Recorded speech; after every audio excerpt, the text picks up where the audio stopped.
internal server error? What the fuck is that? It's Auto. It's Auto's bitch ass, isn't it? Auto, I'm coming for you. Oh, it's not Auto. What is giving me an internal server error? Polemape. Polemape, you son of a bitch. All right, we're in. We're in there. What's cracking, chat? Let me swallow my gum. Do I know logarithms? No. I don't know what that even means. It's a math thing, right? Eradicon, thank you for the Prime sub. How are we looking? Only 17 away from 2,500? Sheesh. Happy to spend my birthday with Stanzy. Hey, happy birthday. Yesterday, Vanna White gifted me after I successfully dodged over 300 gifted. That is crazy. That's a lot of gifted. What up, Quick, though?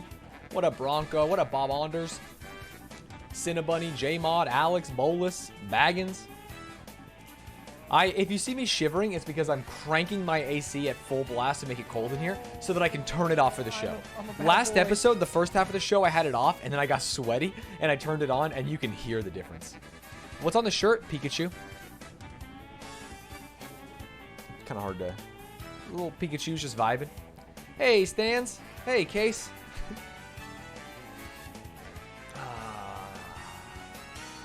It's going to be laundry day soon. I'm like out of shirts that I normally wear on stream. You can tell when I go back to the button-ups. It happens. That shirt would look good on my bedroom floor. All right, Vanna. Isn't Vanna White's got to be like 60 by now, right? She can get it. Who you got on C9 versus 100 Thieves? 100 Thieves is up like, what, 3-4 rounds? I want to say C9. I swear, every time they switch to Poise, he is nasty with it. That guy can jet. So, I don't know. I want to say C9. I'm fucking hyped for live Stanz cast. Hey, Enderon Speed, thank you for the 100 bits. Yes, live Stanz show. Let's go. First time catching the Stanz show live. What up, Wavebird? Welcome. Well, then you probably don't know the truth, which is that I stall for at least 20 minutes before the show. So go get some coffee or something. Take your time.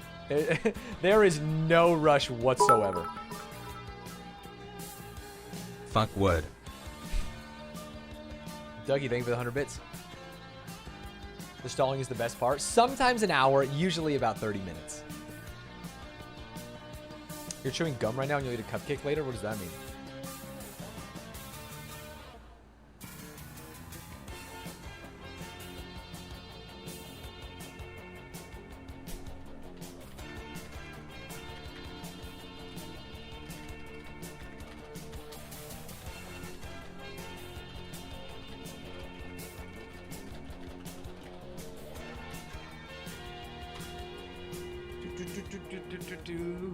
You've watched all the Stanz shows live? You're crazy.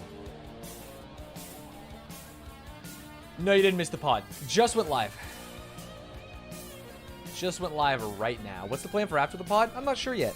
I've got some stuff I need to do tonight. I actually thought about doing the pod and then just fucking dipping. Saying, you know what? I gotta do my thing. I gotta do the pod. What the fuck is happening?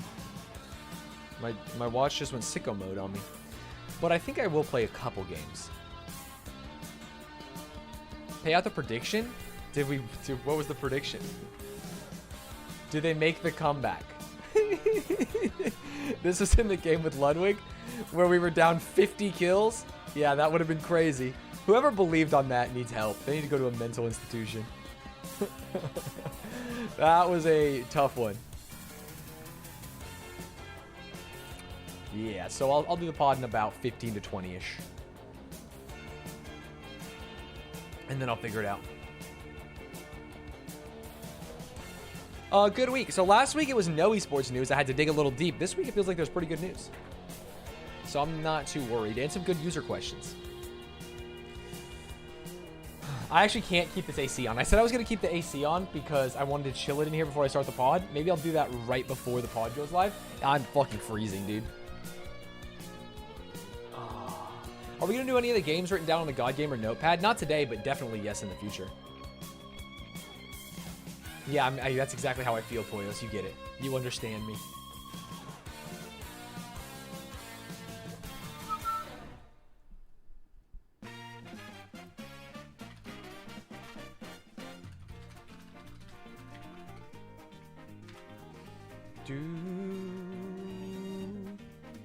Where'd I get this shirt? I went to, so I used to work at Patreon. I think I've told you guys this before. And part of my job at Patreon was to source or entice the largest gaming creators in the world to join the platform. And one of the largest gaming creators on the platform was the people who left IGN. God, you guys can tell that I don't care about YouTube. Or it's so funny that I'm doing this because I cannot imagine watching someone talk about like gaming or like news. You know what I mean? It's like it just doesn't fill my cup in the same way that I think it does for other people. Game Over Greggy. What group was Game Over Greggy on? Does anyone know? It was like 4 boys. It was the game men. Gamers. Funhouse. Yes, Funhouse. No. Is it? Do they have a Patreon? I think it might have been Funhouse. They did like a Funhouse Live. Does that sound right? Where they had like a big party in San Francisco. Kind of funny. It was kind of funny. They did Kind of Funny Live. And I went to Kind of Funny Live because they were our biggest gaming partner that was not a furry porn game. And I was basically there to go shake their hands and say, hey, another great year on Patreon. Am I right, boys? Let's go.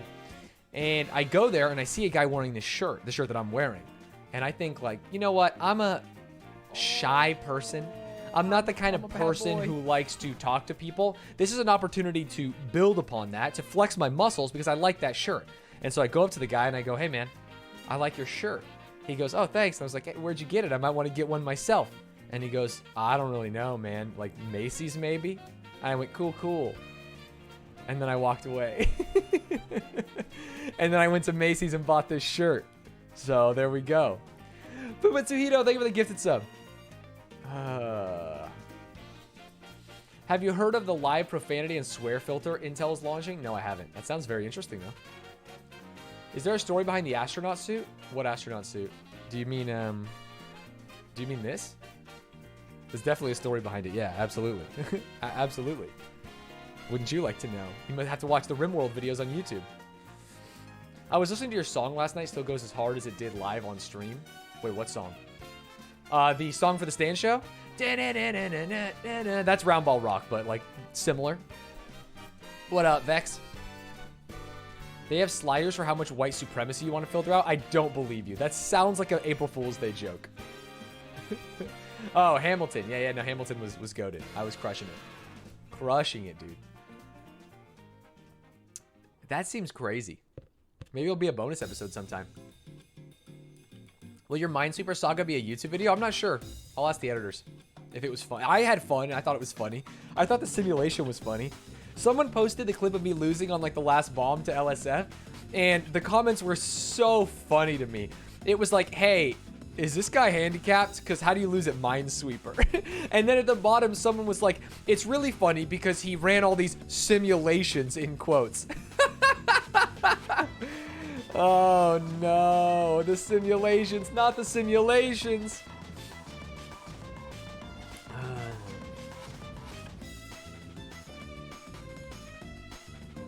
League today? I don't think so. No league today. Can't let him do it to you like that. I was going to reply, well, what you're forgetting is I'm very dumb, but I just didn't reply. I think replying on your own LSF post is probably like seen as cringe. Have you covered cheating yet? I'm sorry. Did you say cheating? No, I haven't covered cheating yet. 100 Thieves 1 map 1, it was Icebox, right? Yeah. I believe it. Rant today, Poggies Poopies. Ducky, thank you for the 100 bits. I might play some rants. They haven't played in a while. I downloaded Totally Accurate Battlegrounds on my laptop yesterday after watching your stream. My laptop fan was so fucking loud. The game does chug a bit. It lags on my computer, which is pretty good. Rochelle did not divorce me last night, no. I almost died when you were debating with Rochelle on who earns more and someone in chat said run the simulation. Me too. That's so funny. I have some chatters who are very funny. Yeah, 2 LSF clips in one day. Yeah, I also got the monkey one. Ludwig checks in on Stanz. I need to be a mainstay of LSF. I gotta farm more funny content. Why is commenting on your own LSF thread cringe? I think you want to be seen as like above that as a streamer. I'm not sure, but I think there are ways to comment on your own LSF thread, but I didn't have the mental wherewithal to go through it. Have you seen the Hikaru Minesweeper clip? No, people talked about it, but I didn't click it. I don't watch videos on the internet. I've told you guys that. I think I told you guys once that I go on LSF and I don't watch the videos. I just read the comments and try and deduce what they're talking about. It makes it such a different experience. It's actually mind-blowing. LSF is live stream fail. It's a subreddit community. It's not the greatest in the world, but it is an easy way to blow up. Easy. Not an easy way to blow up. It's a fast way to blow up. Can you link it? Yeah, go ahead. I'm not going to watch it, though. Oh, my goodness, chat. We've got a VIP here. Be on your best behavior. Oh, I can't scroll up. Let me actually VIP. I'm not going to tell you who it is. I'm not going to tell you who the VIP is, but I will VIP the VIP. Well, then I guess you're going to know that it's Kuiper BK. the true queen. It's not you. Hey, I see you. I hope you enjoy. I've never met anyone who didn't watch YouTube. Welcome to the show, my friend. What up, Revive? What up, Zippies? What up, Wizardly? Hey, Cage. Cage, the people wanted to know, do you think Minesweeper can be a video? Or do you think it was not right? Why don't I watch YouTube? It's not that entertaining for me. Not that alluring. Not that much. Stan's an Oakland A's fan? What makes you say that? Do I have something A's in here? Oh, the cup. I used to live in Oakland, and we went to an A's game, and I got this novelty cup. I like the A's enough. I don't really like a baseball team. But going to a baseball game and eating peanuts is fun. When will the Stanz show be on Spotify? I don't know, dude. Who's the Susan of Spotify, chat? Because I really need to get that moving. But it is not moving at all.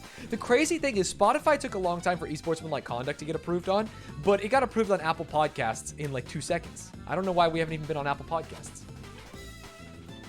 Having a team named the Athletics is dumb. You're going to cringe when you hear about the Knickerbockers, my friend. It means shorts. I'm doing Esports Sim Saturday. I could try Minesweeper Sunday. I just want to know if it's like a good video. You know, like I don't even know. Joe Rogan is paying Spotify to keep the Stanz show off the air. He might be. If Spotify wants to give me a $100 million deal for the Stanz show, I'd be down. Or the Suns. Yeah, Suns is kind of a funny name, but at least it's in Phoenix where it's just hot as shit. And it's always sunny. Like, it makes more sense. It's better than the Lakers being in LA, even though they moved. I need to listen to the show without my phone dying at work, Omega Wool. Yeah. You can get YouTube Premium and play with the screen off. I'm also really worried that the Spotify... I do think the Minesweeper was very funny. The simulations, Rochelle coming in and us having an argument, the LSF thread. I think there's a whole saga that we could do. My country has the team the Raptors for basketball. You know what's really funny is they did like a bunch of fan votes. And the reason they're the Raptors is because it was right after Jurassic Park came out. And everyone was so torqued about raptors. Everyone was so into dinosaurs. If you did it now, it probably wouldn't. Like, if you had named a new expansion team a couple years ago, it would probably be, like, based on Game of Thrones. You would almost assuredly have, like, the Dire Wolves as the next NBA team. The Dragons. You know what I mean? The problem is we don't have any content now because of COVID. Like, there's no... What's the big HBO blockbuster? Avenger. What is Avengers? You'd have the Avengers. You'd actually just have the Avengers. I can't believe I didn't put that together. Maybe put an after credit scene at the end with the monkey clip. Maybe. Did you hear about Mr. Best Chris being canceled? Who? Mr. Best Chris? Chris Best, the Melee player? Who's Mr. Best Chris? That would be sick, but also they discovered the dire wolves aren't technically wolves. They were more hyena-like. Yeah, people don't really care. You know, like, raptors, they don't care either.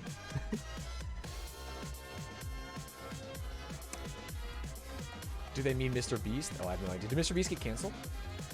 The RimWorld video was a lot more funny than expected. I'm glad you liked it. The interesting thing about the RimWorld video is it's got a ton of likes. It's got a decent amount of views, but the watch time, people are not watching very long. So if you like RimWorld, make sure you watch to the end. Do you still follow the COD League? I follow some of my boys. I follow a lot of the players, so I see tweets, but I don't know who's good. I know Slasher got benched. I actually thought about talking about Slasher getting benched, and then I came to my senses. I realized that no one cares about the COD. Well, not no one. Very few people in my community care about Slasher being benched from the LA Thieves. Rochelle, they were the tier 1 for 5 months. Sheesh.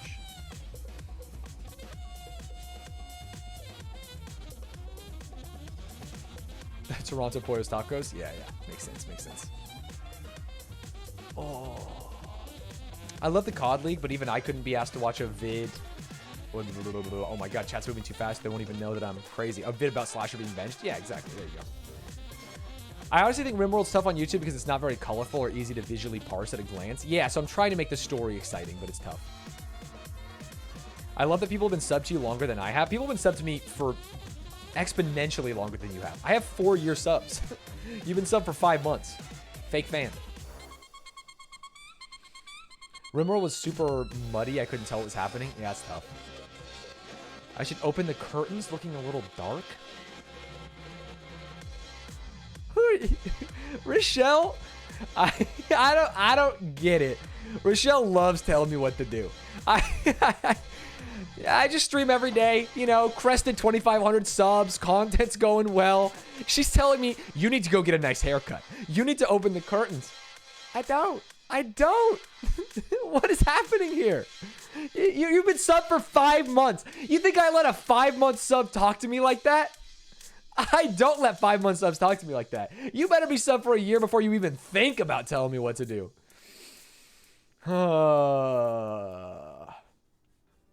Classy broad. Sorry, thank you for the prime. Plus, I'm not going to answer you or any of the other people. Listen to your wife.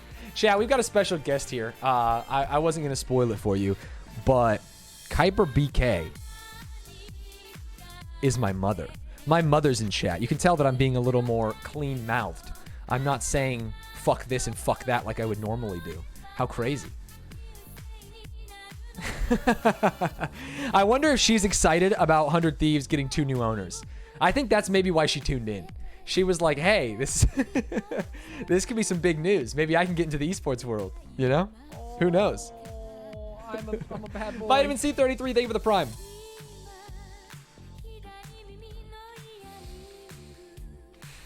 Crazy how even when you're a grown adult man, you still don't swear around your mom. Oh, no, I mean, I will swear. I was just kind of doing a bit. Hey, Mom, you got Twitch Prime? Hey, you got Amazon Prime? You know, it's free. Free sub. Oh, what a world. What a world we live in here. I wonder if she knows about text-to-speech. She could really get me with that.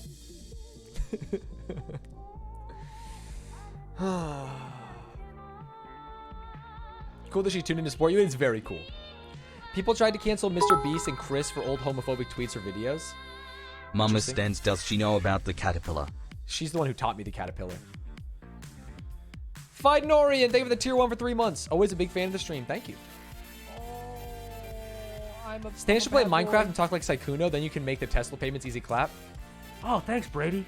What a great idea. I think that together we can get enough subs to pay off any car. I'm a bad boy. Technicolor Fez, thank you for gifting a sub to my mom. Yo, Stans, update on Stans coin? What kind of update do you want? It exists. It's good. It's juicy. It's an investment opportunity. Let me see how it's doing. How Stans coin is doing. Oh, you mean for like a Thunderdome? Yeah, I'll try and do one. Stans coin is at a solid $6. That's good. That's great. Can I buy 100 Thieves NFTs with Stans coin? That's a good idea. Because then both of us are skamazing each other. I will have a useless NFT and they will have an almost useless Stans coin.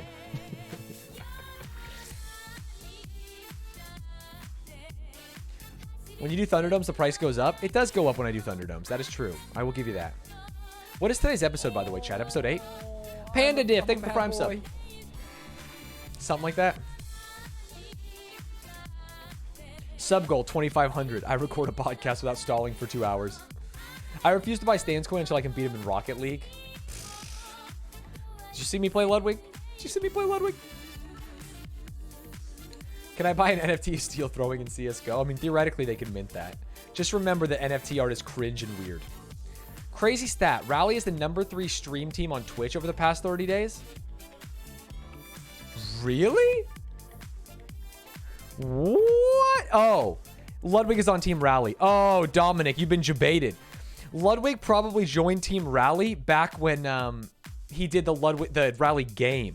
I assume that this is almost, look at how the numbers are the exact same. Peak viewers. Yeah. They're getting carried by Ludwig. Damn, investigative journalism. Look at me. I crushed it. Click on rally. Does it tell you who's on it? Oh, so I thought okay, well, I tried to figure it out. Look at the next biggest person, Carmen. Not even close. Not even close, dude. It's just Ludwig. Everything is Lud. Yeah. It's crazy that G Fuel's the #1 team. It's crazy that G Fuel's #1 team and the #1 streamer team is Ludwig. And then it goes Dream SMP, which probably has some other streamers. And then Nick Merckx.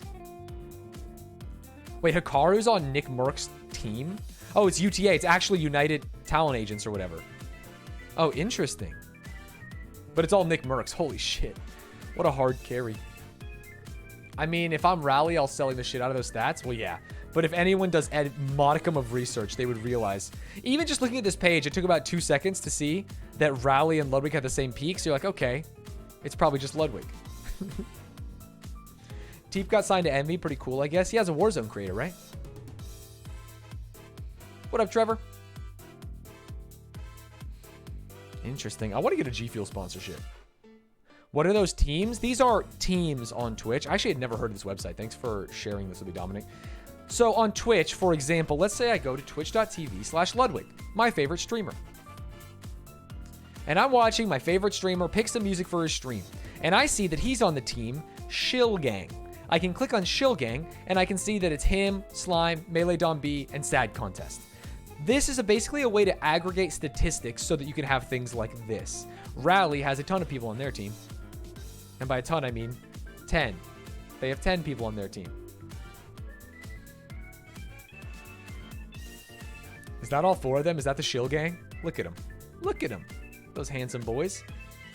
Can you be on more than one team? Yes. You can be on, I believe, an infinite amount of teams. It's the sister company of my favorite website. This is Dominic's favorite website. This website is made by some Russian guys, some Eastern Europeans, and Dominic is emailing them, trying to get them to make the site better.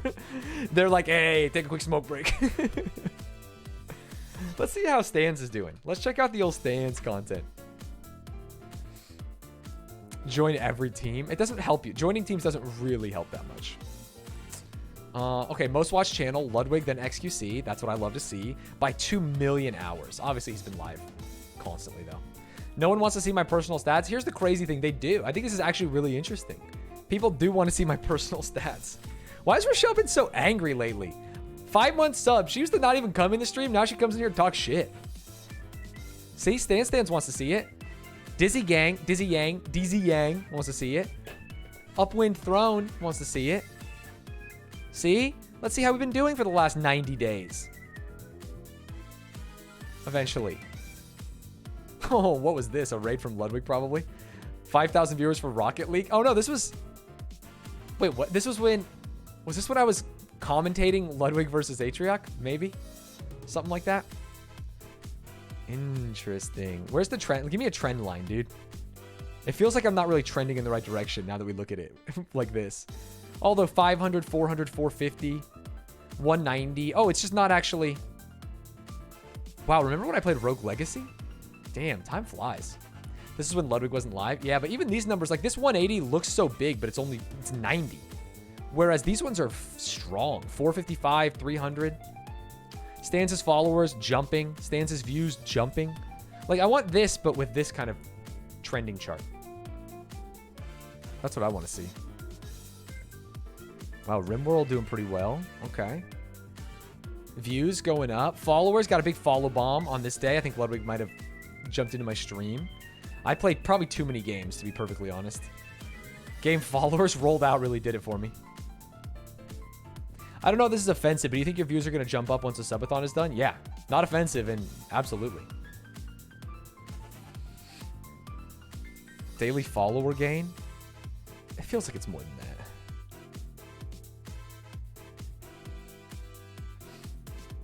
How do I even read this? This is like hieroglyphics.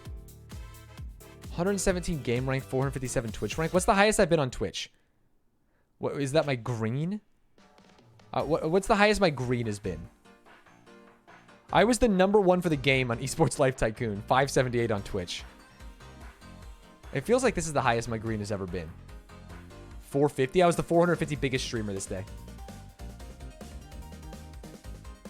Where's the best teeth on Twitch ranking on this webpage? I don't know. It's crazy. It's crazy that they're not higher up.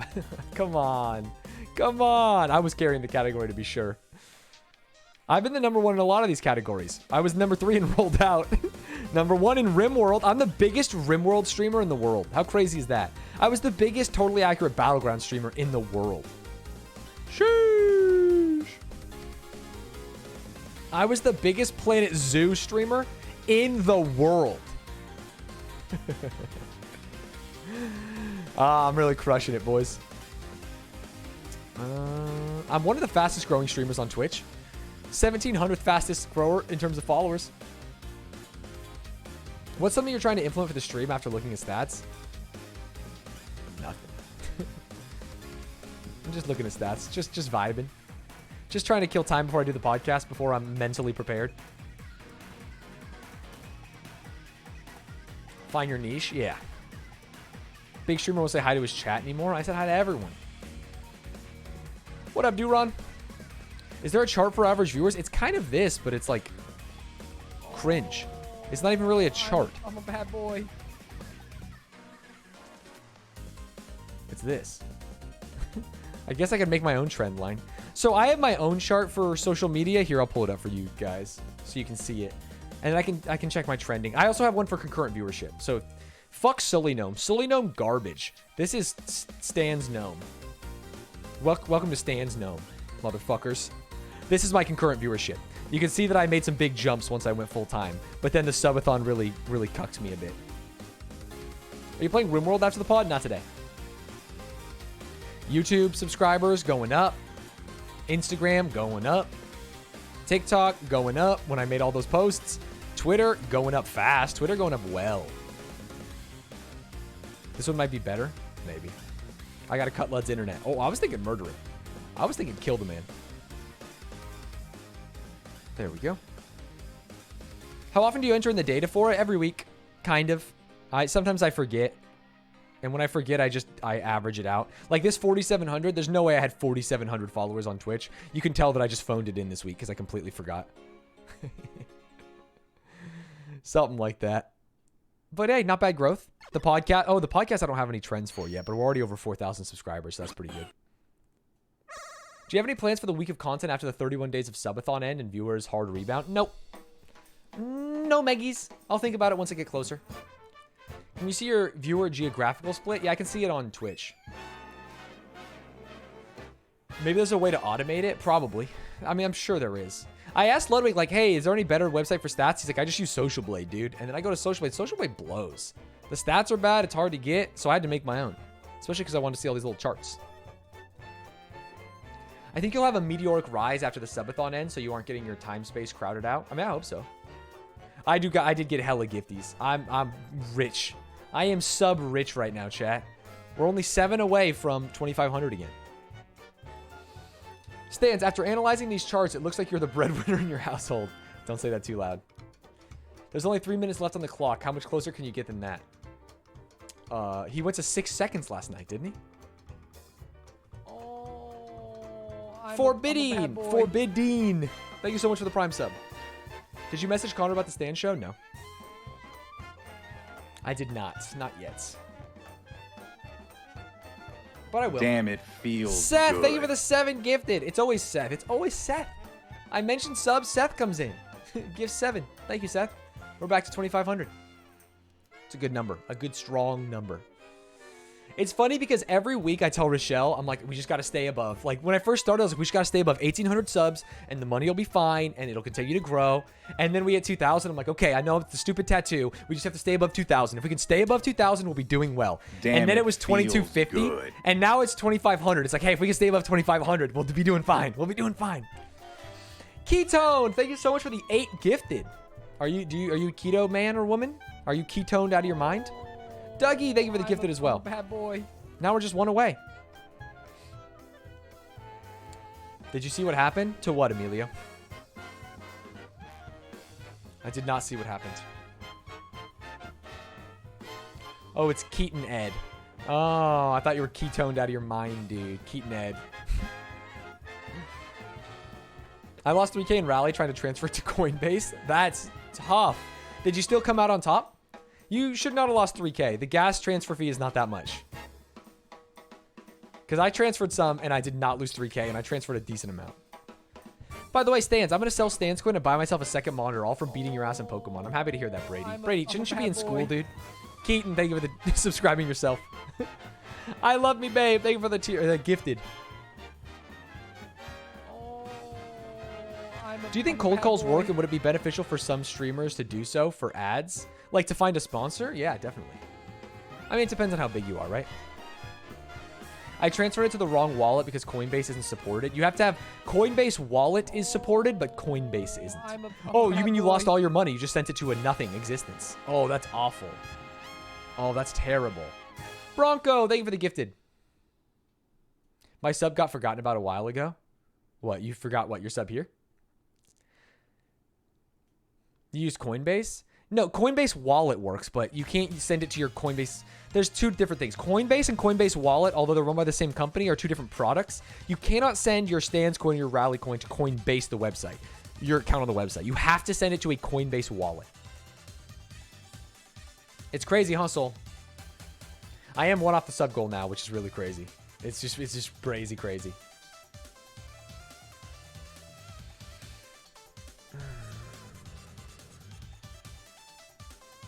Damn, I can't stall much longer. I'm gonna have to do a podcast. I'm afraid to bother my friends when I ask them questions about X. How do you deal with this? What do you mean? Like questions about anything? I just ask them. I don't know.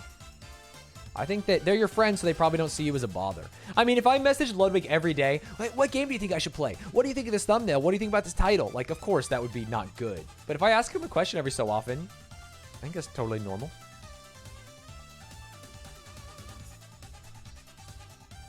Who needs class when I could play Civ? Easy clap. I mean, once you have the second monitor, maybe that'll be okay. Oh, about your ex? You're asking your friends about your ex? Yeah, don't do that. Try and move on. Do your best. Do your best. I can't decide if I watch the podcast now or on YouTube sometime later. Ooh, you could always do both.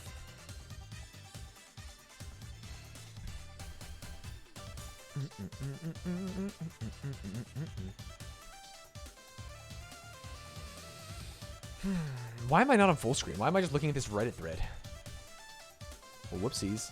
I will say I didn't use the image in the pod, but this is like my favorite girl boss picture of all time. Maybe I will talk about it on the pod, actually. I have something to say about it. Do you know when Age of Empires will be back as a game to me to stream? Did I ever play Age of Empires? Maybe once with Atriarch? Imagine getting clapped by a Thresh and maulding. Who are we talking about? Are we talking about the Thresh last night? Are you the Thresh? I'm sorry, are you the 4-4 Thresh? Sheesh. Hey, speaking of 100 Thieves, dude, let me call Nade Shot up, because I think they're looking for one. Thank you, Fighter. It's Mega Girl Boss vibes tweet, but happy. It's a Mega Girl Boss vibes tweet, but happy for Valky, I suppose. Girl Boss is not always negative. People use it negatively, but I think Girl Boss is fine. It's good. Did you see the clip of Aatrox honoring that Jinx? No. I would never look at it. Never. Ray is just a boss, bro. Yeah, she's also a girl boss. I think it's great to like highlight women who are being bosses. There was a trend that was going around on LinkedIn. I don't know if we should talk about this on the pod. That was like, I'm not a female founder. I'm not a woman founder. I'm a founder. And it's like, yeah, I understand that and I respect that. And I will address you as a founder. But I also think it's good to champion and trumpet like the triumphs of women in a male-dominated industry, right? We need to make sure that it is visible and that it is known that other women can succeed. It's crazy. It just feels like the girl who is not like the other girls who wants the boys to like her in high school, you know? I play video games. I don't wear dresses. I don't watch the Kardashians. It's like, lick my balls, dude. I don't give a shit what you do or don't do. I think that she's sick and it's cool. Stanz, can I connect with you on LinkedIn as your top sub donor? No. No. No. I'm sorry, Seth. I wish I could say yes, but no.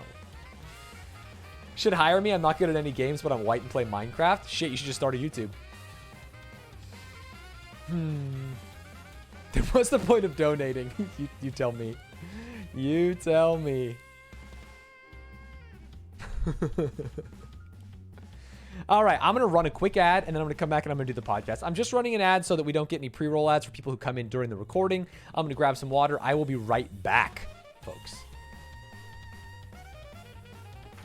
I do want to talk about the Intel racism slider once I learn about it. I just don't know anything about it.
All right.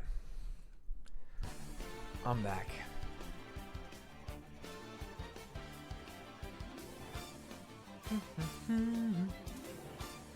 Stance, I'm a data analyst. Can I make you pretty Excel graphs and then connect? Probably. I mean, that's basically what Burb did. He did some free stuff like that and then connects with me on LinkedIn because I could validate Burb Ruvez's skills. Do you know what I mean? Like, I could say that, oh, I know Burb Ruvez is good at these things because he did them for me. Makes sense. Monkey taught me more in 30 seconds in 6 years and 2 degrees in college. Give me both. What's the quote? When I was in 2nd grade. I don't know why I'm doing Bryce McTavish voice. My teacher asked me what I wanted to be when I grew up.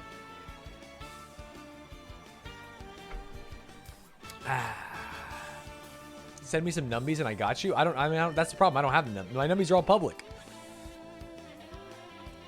I don't even know what I'm doing with these numbies. I really just like watching numbers go up and to the right. Bigger number, better person. Which is why I put them all in an Excel graph so I can prove to myself that bigger number, better person. Stans, I have 2 female friends that use Girl Boss ironically, and it's pretty funny and it seems fine. Yeah, no, I like Girl Boss. I think it's good. I think making fun of people with Girl Boss, like the Hillary Clinton being a Girl Boss memes are always funny. Like, hey, you frat girl, you know what I'm saying? Like, that's funny. Because it shows, like, yes, we want equality for women, but that doesn't mean that, like, women should be committing war crimes, for example, right? A woman committing a war crime makes her more equal with men, but we don't want that either. And in that little gap lies the silliness, and that's why it's inherently funny. But I also think that Girl Boss can be good, because it's like, hey, fuck yeah, dude. Let's actually make some change in this industry.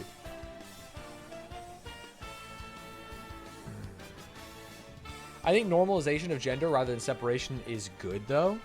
Well, sure, I think that should be the end goal, always. But the problem is we are in a system that is inherently biased against women. And so pretending it isn't by trying to normalize it, and I don't think you're doing this, but I will say that normalizing it has been a dog whistle for people that don't actually want to normalize it for a long time, right? And that's the fear. And so, like, hey, if a woman is actually doing it, then, like, just doing the golf clap and moving on, like, it doesn't make sense. To me personally. Do you think Margaret Thatcher effectively utilized girl boss energy by funneling money into illegal paramilitary death camps in Northern Ireland? Absolutely. I think she did. Girl boss. Yeah, there's an insane amount of misogyny in gaming, and that's an issue. Which is why I think that Valky is actually a girl boss, which we will talk about in a second. What up, Fnatic? What up, Fighter? Oh, you're already been here, Fighter. Sorry. I'm here to promote girl bosses. I feel like everyone likes Valk. It's crazy how many people will like you and how few people will hate you when you are a good, kind person. And I'm not saying that like women are hated because they are bad people, because I think that actually Pokey is like a good person too, and she gets hated a lot. But man, Valky makes it so easy to like her. Unbelievably easy to like her. I have never seen any interactions with Valky, and I've met her in person, where she was anything if not at worst polite. At worst, the worst thing she was polite, and at best she was extremely warm and friendly.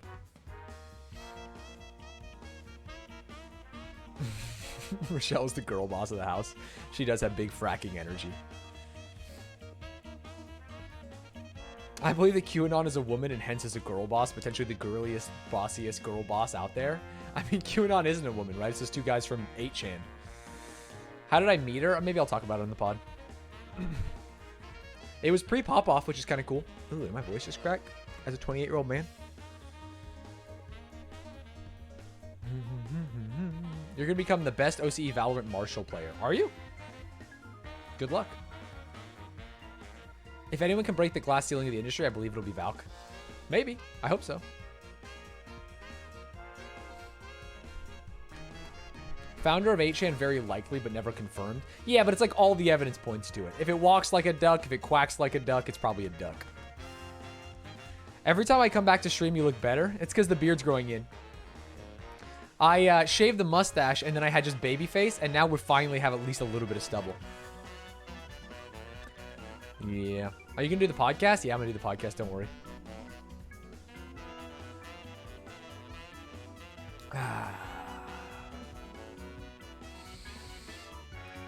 Every time, I'm always so nervous going into the podcast, which is so funny. Because I think I know what I'm talking about, but I look at it. Is this the pre-show? Is this the pre-show? Yeah, we're about to hit it. Every time I look at it, I just never... I don't know. I don't know. It's just something weird. There's something weird happening. Let me turn off my alerts. Let me turn off my alerts. Let me turn off my alerts on this screen. It's like you got to get in the moment. I think I should be playing Lose Yourself like my old boss did, just to get my head in the game before the podcast. Do some vocal warm-ups. The tip of the tongue, the teeth, the lips. The tip of the tongue, the teeth, the lips. Sally sold seashells by the seashore. Sally sold seashells by the seashore. La la la la la la la la. It's actually not the vocal part. It's about... I'm always so scared of saying something stupid. That is my biggest fear.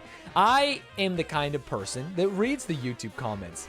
And when people go, you are wrong, like I have never felt worse. My absolute worst day of streaming, the worst feeling I have ever had in streaming was when I was wrong about Fiddlesticks in front of Ludwig's audience the other day. When I was like, hey, ult behind him and then fear them when the fear runs out. And they just all went wrong. And I went, I'm going to kill myself. I never want to stream again. It's over. It's dead. And so like, that's the feeling. I don't want to say something stupid about Valky or Nade or any of these people. I bet 99% of people know literally nothing about anything esports compared to you. No, I'm not saying that it is a logical conclusion for me to make. I am just saying that that's what I don't like. That's what I don't like. You weren't wrong. You were just outdated. Well, I was wrong though. Like, you don't have to sugarcoat it. Like before, Fiddlesticks didn't even have a fear on his ult. So you could ult behind them and fear them, but you couldn't like wait out a fear. It's okay, Stanz. I wouldn't watch you if saying stupid things bugs me. Fair. I feel like you phrase stuff in a way that makes stuff inherently inoffensive. Yeah, that's because I have that fear. That's true. So you noticed that. I phrase everything so middle of the road. And the only time I ever put my neck out, it's usually a meme, which is why in esportsmanlike conduct, I would always go I would exaggerate everything to the point of absurdity. because then it's fine. Because no one can take it at face value. It's impossible for someone to argue against you when you have the most milquetoast arguments and then also the most absurd ones, you know? Like guillotine cheaters. If I say that we should round up all of the cheaters and guillotine them, no one is going to take that seriously, and so no one's going to roast me. But if I say, I think all cheaters should be banned for 2 years and fined $500,000, that is an argument that could be picked apart.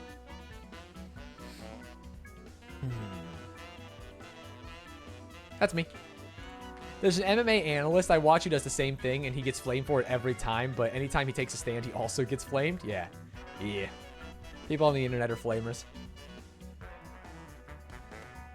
I'm very good at being a centrist, which is why I don't get roasted on the internet most of the time. You have good takes, though. You just recognize nuance. Yeah, but I probably water down most of my takes.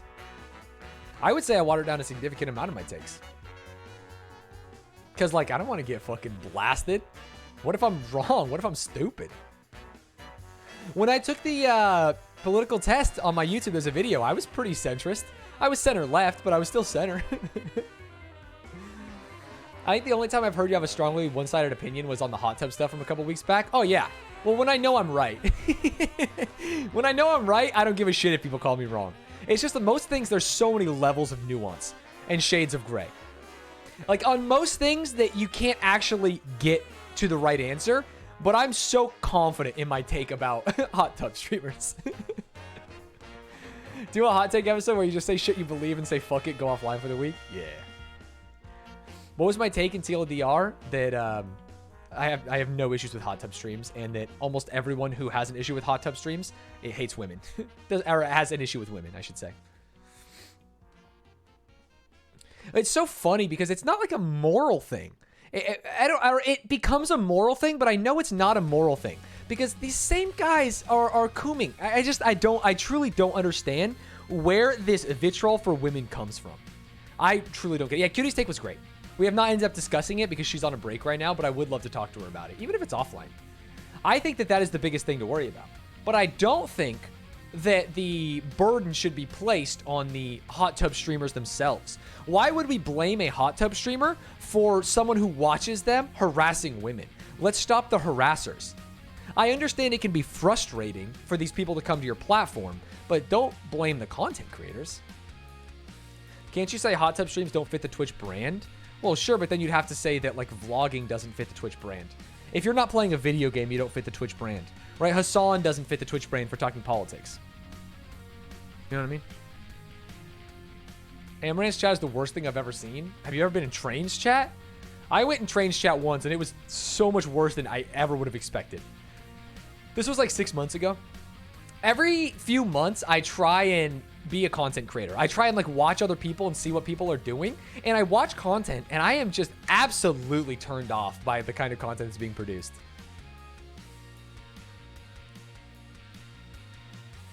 I don't get it. If you don't watch hot tub streamers, then don't. Yeah, that's what I'm saying.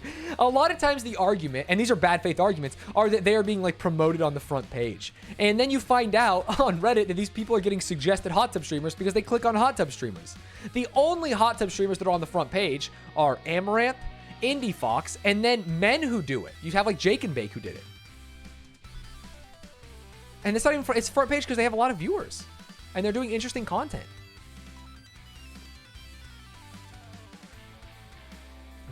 Yeah, they're in recommended complaining. Off topic, but is Asuna the most publicly down bad person on the internet? Absolutely.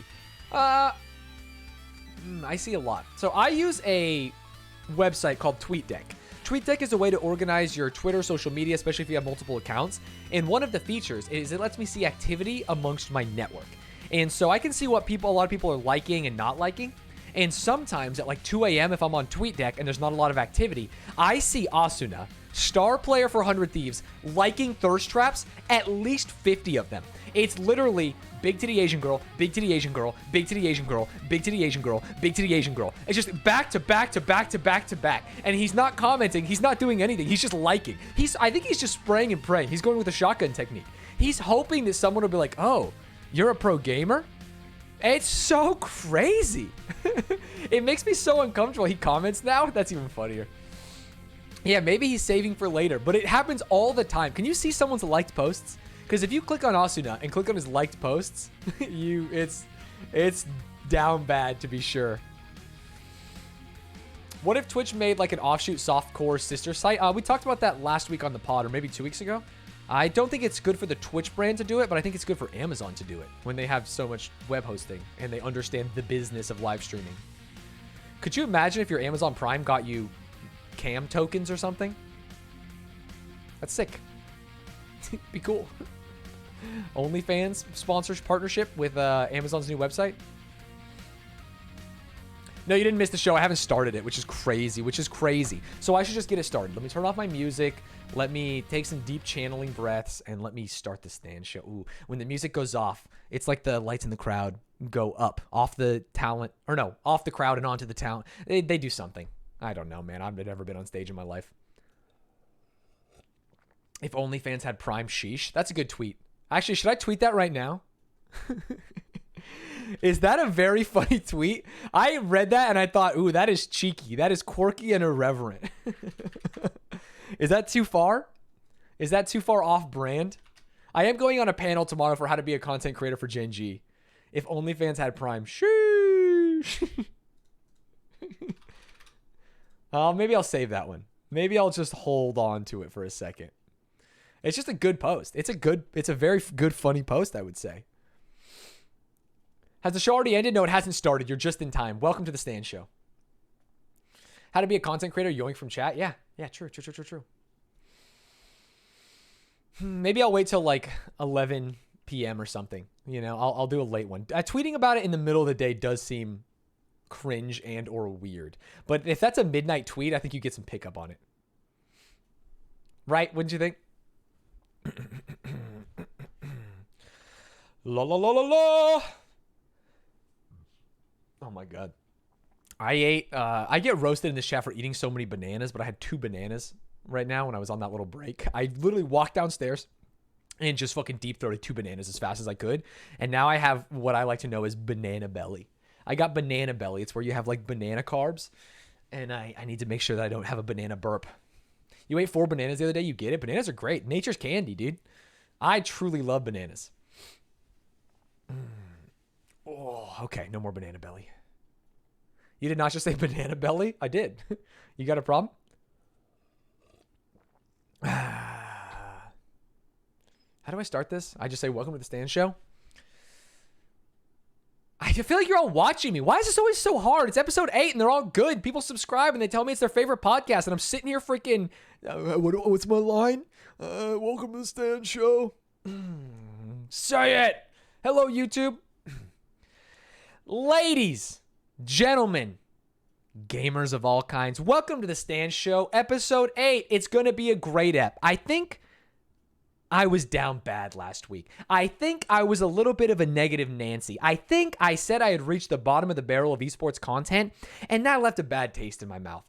I think that I've said I think 50 times that we will never reach the bottom of the barrel of content. I think that I maybe scared you off. I think maybe you're thinking, what could he even talk about in this episode? But here's the truth. Esports news is back, and it's better than ever. And we're starting with a very exciting piece of news, something that matters to me as an owner of an esports org, the fact that Valky and Courage are now co-owners with Nadeshot, with Drake, with Scooter Braun, with Dan Gilbert of Rocket Loans fame in 100 Thieves. This is the least exciting news I have heard in a long time. I heard this and I thought, holy shit, some real news. Finally, we've got content creators seizing the means of production. They're out there and they're saying, not only am I going to create content for your org, I'm going to own your org. I'm going to come in here and I'm going to girl boss and boy boss it up. I'm going to maybe bully Nadeshot around. Hey, you're the CEO. Well, I'm a co-owner, bitch. Give me my chain. I'm going to tell you what to do. And then I started thinking about it. And then I started talking to Dominic777 in Twitch chat about it, who is a member of Gen G who worked in finance and who understands like venture capital. There is no shot that Valky or Courage have more than a 0.1% share in 100 Thieves. And this is not going to affect their workflow whatsoever. So what really is this? What does this mean? Valky and Courage are now co-owners of 100 Thieves. They do not have a voting interest in the organization. If they, for example, want to go and buy a Korean LCK team, if they want to transfer their team, they want to go to Korea and buy an LCK slot, they cannot do that. They are still going to be creating content. They are still going to be promoting the 100 Thieves brand. So what change does this actually make? And here's the deal. I don't think it makes any change. And so I started thinking, why did they do it? And the only thing I can think of, and this is actually my plea to you, the listeners, if there's something I'm missing, if there is an aspect of esports business that is just a missing part in my brain and it's going right above, please let me know in the comments. Please let me know on Discord, because it seems to me like 100 Thieves just wanted an announcement. This also happened with like 2 Hype Crew. I don't know if you guys know, but they announced that they signed a bunch of NBA 2K content creators in a house that no one is talking about right now. I don't think anyone in 100 Thieves has cared about or talked about 2 Hype at all. It feels like they just wanted an announcement. They needed to be in the media cycle. And I'm not saying that that is bad, but if you do something that has very little impact on the business and only allows a PR blast, was the value the PR blast in and of itself? And this made me feel like a real negative Nancy. This made me feel like someone who doesn't believe in the esports dream. The thought that someone could grind up from working at McDonald's like Nadeshot, from working at GameStop like Valky, from working at MLG, which is really the most privileged position in the world, for Courage, and be a co-owner of an esports org. Is that what they're trying to push on me? I actually watched their entire 20-minute video chat, which was very boring. It's Nadeshot, Valky, and Courage in a bar sitting there and talking about the grind and how they're now all co-owners of 100 Thieves. And it feels like if you pull back the curtain, if you pan out, if you zoom out, you're just going to see a bunch of like rich people sitting there like tapping their watches like, hey, we've got real business to do. Can we finish filming this? So, I don't know. No differences are going to be made. Courage is not going to tell them what to do. Courage is already tweeting like, yo, when are we getting a World of Warcraft team? Am I right? And I can just feel the real business runners of 100 Thieves saying like, yeah, we're not going to fucking do that. Hey, Courage, we'll look into it. This is what you do. I can say this as an esports GM, or as really anyone that works in business. If someone asks you, hey, can we do this thing? And you're not going to do that thing ever. If there's no realm of possibility you do that thing, but you don't want them to feel bad, you just say, I'll look into it. I've looked into maybe 100,000 things in my history of Gen G. Hey, I'll look into it. Sometimes players will be like, hey, can we get a team car so we can drive around while we're in LA? Let me look into it. I'll look into it and we'll see how it goes. Hey, we want to go to the Lakers game, at least once a month. Wouldn't it be cool? Let's get season tickets. I'll look into it. It feels like they're going to look into it for Courage and for Valky, and nothing is really going to happen. Which leads me to my last point about this, and the one good point about it, which is that we have more female representation in ownership of esports. It's crazy how successful it has been in North American LCS. So we have Megumi Expert as the CEO of FlyQuest. We have Nicole Lapointe as the CEO of Evil Geniuses. And now we have Valky as a small co-owner of 100 Thieves. It feels like we are starting to evolve and we are starting to get some visibility and opportunities for women in the gaming space, which will hopefully trickle down, not Reagan style, to the rest of the gamers, both men and women. I would love, and I didn't pull the tweet up because I'm stupid and I do no homework, but Valky had a tweet and it was in all caps and it said, to all the people who ever talk shit to me in solo queue, you're never going to join 100 Thieves, LMAO, basically get fucked. And I thought, now that's the reason I would make her a co-owner of the organization, because I'm petty. I am so unbelievably petty that I would make her a co-owner so that we could shut these people down, so that we could change the world one subtweet at a time, because those people know, those people that talk shit about Valky when she was 100 viewer Andy, those people who talk shit about her when she was working at GameStop, they're not getting on 100 Thieves, baby. There's no chance in the world. I had my own set of drama with some Fortnite players about 2 years ago when they were talking shit about our all-women's Fortnite team. And I told every single one of them in DMs that I hope you never get a job in esports, and if anyone ever asks me about you, I'm telling them do not hire you. Was it petty for me to reply to 13-year-olds that way? Yes. Did I do it to at least 40 of them? Yes. Did I make a list of their names and send it to my friends at Cloud9 and TSM? Abso-fucking-lutely, yes, I did. I want them shut down. Shut it down now. So I think it's good. I think that Valky is now a co-owner. I think that we are hopefully seeing more women in positions of power in esports. More women are going to believe that they can be professional players, staff members at an esports org, owners, content creators. They believe that there's someone to talk to in this world. You know, Valky can be a role model for these kind of people. And my favorite part, she got the absolute best girl boss picture I've ever seen. Look at this. Doesn't this just feel like an Oprah moment? I don't know if it's the lighting, the makeup, the way she's sitting with like her hands over her knee. She looks like a billionaire. She looks like a Russian oligarch who could have me killed. Maybe it's the boots all laced up. The only time I have ever felt like this is I used to work at Gen.G, which is a large esports team that is venture funded. And when Gen.G was doing some things with Rally is the cryptocurrency company that our owner of Gen.G, Kevin Chu, now also runs. We went to some venture capital firms and we pitched it. We pitched both Gen.G, we pitched Rally. We talked about like the value of it, you know, why you should invest money in Gen.G, how you're going to get your money back. And he basically brought me along for the same reason that a man going for a walk or run would bring a golden retriever. I was just like I was basically not even eye candy because I'm not that handsome. I was young candy. What he told me, Kevin basically put his arm on my shoulder and he said, "Hey, Andreessen Horowitz loves young founders. They invest in young founders proportionally more than they invest in old founders. And so we're bringing you because you look like a young founder." And so I sat in the room with him and didn't say a single word at Andreessen, which is one of the most prestigious North American venture capital organizations, partnerships. And I just sat there and smiled about esports. Hey, here we go. I was young candy. Yep. And the only time I ever saw someone like this, look like this, was the partners at Andreessen. The women at Andreessen had this vibe, this energy, and I will say that it scared the shit out of me. But it's very cool. Maybe Valky's investment will do well.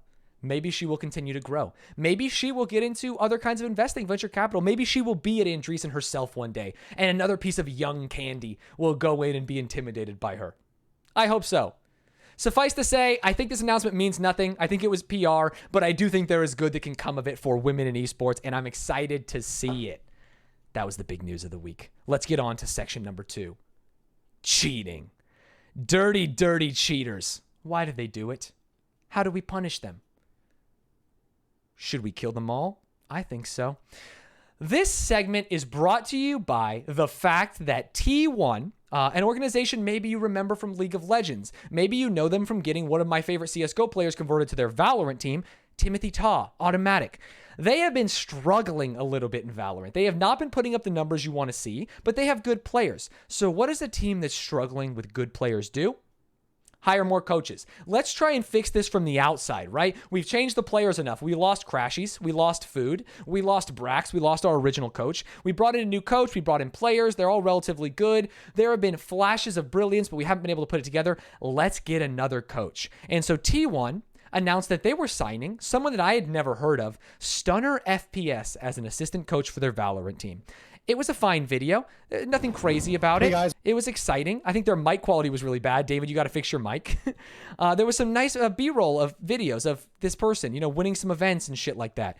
And it turns out that this person they signed was a cheater in PUBG. Absolute cheaters. Thank goodness for Vegas PUBG, who came out, replied to the tweet, and said, great analytical mind, which is how they described him. Yeah, he had a great analytic mind when he was banned for cheating in PUBG and blocked every player and changes his name in every game and rats his way into the scene. Fucking roasted. It turns out this player, Stunner, was Exco, a player in PUBG who was caught using cheats to qualify for major tournaments. He has said that he has not used those tweets in the tournaments, but I have seen some clips of him playing in at least qualifiers where he absolutely snaps on to people. This player, Exco, changed his name, blocked everyone in PUBG, and moved on to CSGO. He played in CSGO for a little bit, changed his name to Stunner, and moved on to Valorant, and now he has been an analyst and now assistant coach for T1. PUBG fans didn't like this. And I will say that Valorant fans didn't like this. Some comments on the Reddit. T1 Valorant going hard on the L's recently. Fucking got him. T1 has to be the most confusing org I've seen in a while. I love it when cheaters get exposed like this. Your actions have consequences. If T1 doesn't dump this foo, man, this guy's a boomer. The org is going to lose credibility. Everyone was talking about this in Valorant. Like, how are you going to sign a cheater? And then T1 made a response that I think was measured and reasonable. And I know that normally when I make that voice chat, it means that they have made a boneheaded mistake. Usually when I say they did something that was X and Y, it means that they absolutely took a shit on the middle of the floor, pointed to it, and said, we did a thing. But they, for once, did have a response that was measured and reasonable. It's not sarcasm voice. David, the head coach of T1, brought on Stunner, and they made a video, a nice 5-minute video, where Stunner admitted to cheating in the past. He created a time frame for it where he said he never cheated in the main events. He cheated PUBG League, whatever you want to call it, and that he understands why he lost out on all these opportunities in the time since, but he feels like he has learned his lesson and is willing to move on as a coach. Now, if you don't know this, David is not just the head coach of T1, but he is also a sports psychologist. He is a little bit of a mental wizard. He was a sports psychologist for Gen G when I worked there. I hired him, or I brought him on. I shouldn't say hired him because he wasn't staff, but he was like a specialist who would come in, and I really respected him and enjoyed working with him. And I want you guys to know that David mindfucked you. David got your asses here. David set up the greatest 5-minute video to anti-expose a cheater that you would ever see here. He literally walked you through it like you're going to therapy. He makes you feel bad for this person, and he completely flips the script on it. All of a sudden, there's new Reddit threads of people saying that, like, wow, I really respect T1 for the way they addressed this. They just came out in front of it, which they didn't do, of course. They announced the guy and then made this video, right? I want to give him another chance. What's the difference between Stunner and Baby Bay, who cheated in ESEA, and Brax and Steel and all these other players in Valorant? And he's not even a player. He's just trying to be a coach, so we should let it go. I will say that I have never seen, maybe I shouldn't say never, but I have almost never seen community sentiment flip so hard as when I watched the initial reaction to Stunner's announcement, to David's video coming out, to some of the posts after the fact. All of a sudden, they have completely shifted the blame. They have moved the goalposts, and now it's, if you think Baby Bay should be a player, and Baby Bay is such a perfect example because he is on a team that is beloved, FaZe, that has tons of young fans, then you have to accept this guy as a coach. If you think that Brax and Steel should be playing in this league, then why can't this guy coach? You're being biased. All of a sudden, completely flips the script on him. And there are a lot of reasons why I think that this player should, or this coach should not be able to coach. I think that there are arguments that could be made. For example, that he cheated in much larger stakes tournaments. There's a difference between cheating when you're 14, 15 and getting VAC banned on ranked game servers and cheating in a major event. There's a difference between cheating when you're young, throwing for skins in CSGO, serving your 2-year ban and your permanent CSGO major ban, and then moving to another game, understanding that you made a mistake, and switching games every 6 months, changing your name, and blocking everyone in the scene. It feels different to me, but because I don't have a rigorous process for determining how much cheating is too much cheating, it is unfair of me to ban this man. And I think that T1 as an organization has perfectly circumvented most of these issues, and they're going to be able to get out of here clean, and Stunner is going to be their assistant coach. Power to him. In fact, there might be some more negative sentiment shown on Baby Bay here. Baby Bay, who hasn't cheated in a very long time, who seems like a relatively good person nowadays, maybe a little toxic in solo queue, might actually get some shit thrown on him for something he didn't do, just for Stunner being in the league. And I feel kind of bad for him. I am on the side, chat, that cheating ruins esports. I know, hot fucking take here. Cheating ruins esports. No one's ever said that before. I believe, as someone who has worked in esports, as someone who has been paid an esports salary, that the sanctity of esports is the only thing holding it together. If cheating is rampant in esports, there is absolutely no reason for people to practice and make it on a team. There is no reason for a sponsor to sponsor a team that cheats when another team can just cheat and take their spot. There is no reason for people to try and qualify for a league when there's going to be cheaters in there. Everything falls apart like a house of cards if cheating is allowed, so we must be harsh on cheaters. It is my opinion that cheaters, match fixers, people who use aimbot, things like that, should not be allowed to compete in that game ever again. And I know that's a little harsh. That's more than most people would say.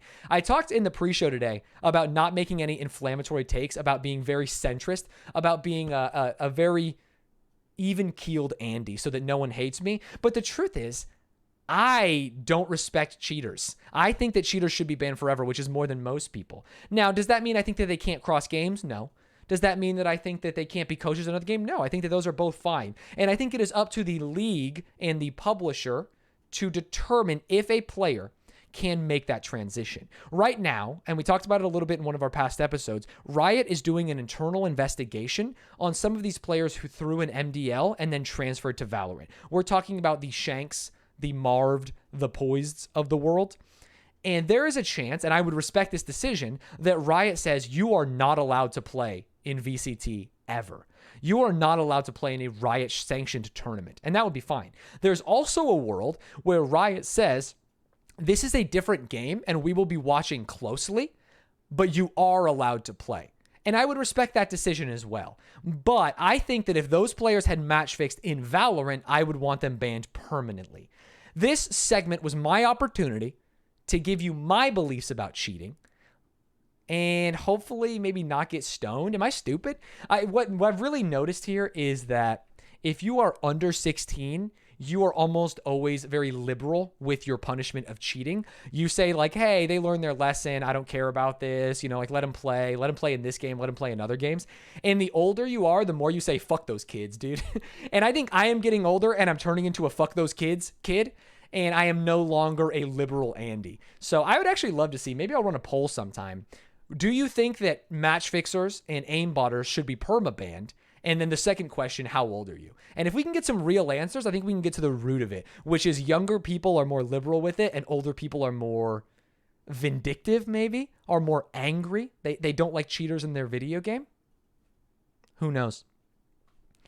On to segment number 3. I'm actually really excited to see how this works. I want to know if Stunner's actually going to help the team, because I care less about this coach who was a cheater, because I am so confident in the integrity of the players on T1 that there's no way they will cheat. So I'm really interested to see if this guy's even a good coach. Like, what if they went through all this drama and he just fucking sucks? Like, what if he's not a very good coach? That would that would suck. That would be so terrible for them. So I'm really excited to see if they win. I think T1 is a storied organization at the very least, and the more successful T1 is, I think the better for esports. So let's hope that they turn their ship around. On to story number 3 of the day. There's been an announcement from Twitch. They have changed their rules, and they have changed the way they are going to research and punish events that happen off platform. Now, this is breaking news. I was one of the first people to tweet this because I wasn't on my computer, Andy. But Twitch emailed me and said, hey, we are updating our hateful conduct and harassment policy. And the most important changes are we are now going to take into account things that happened off platform.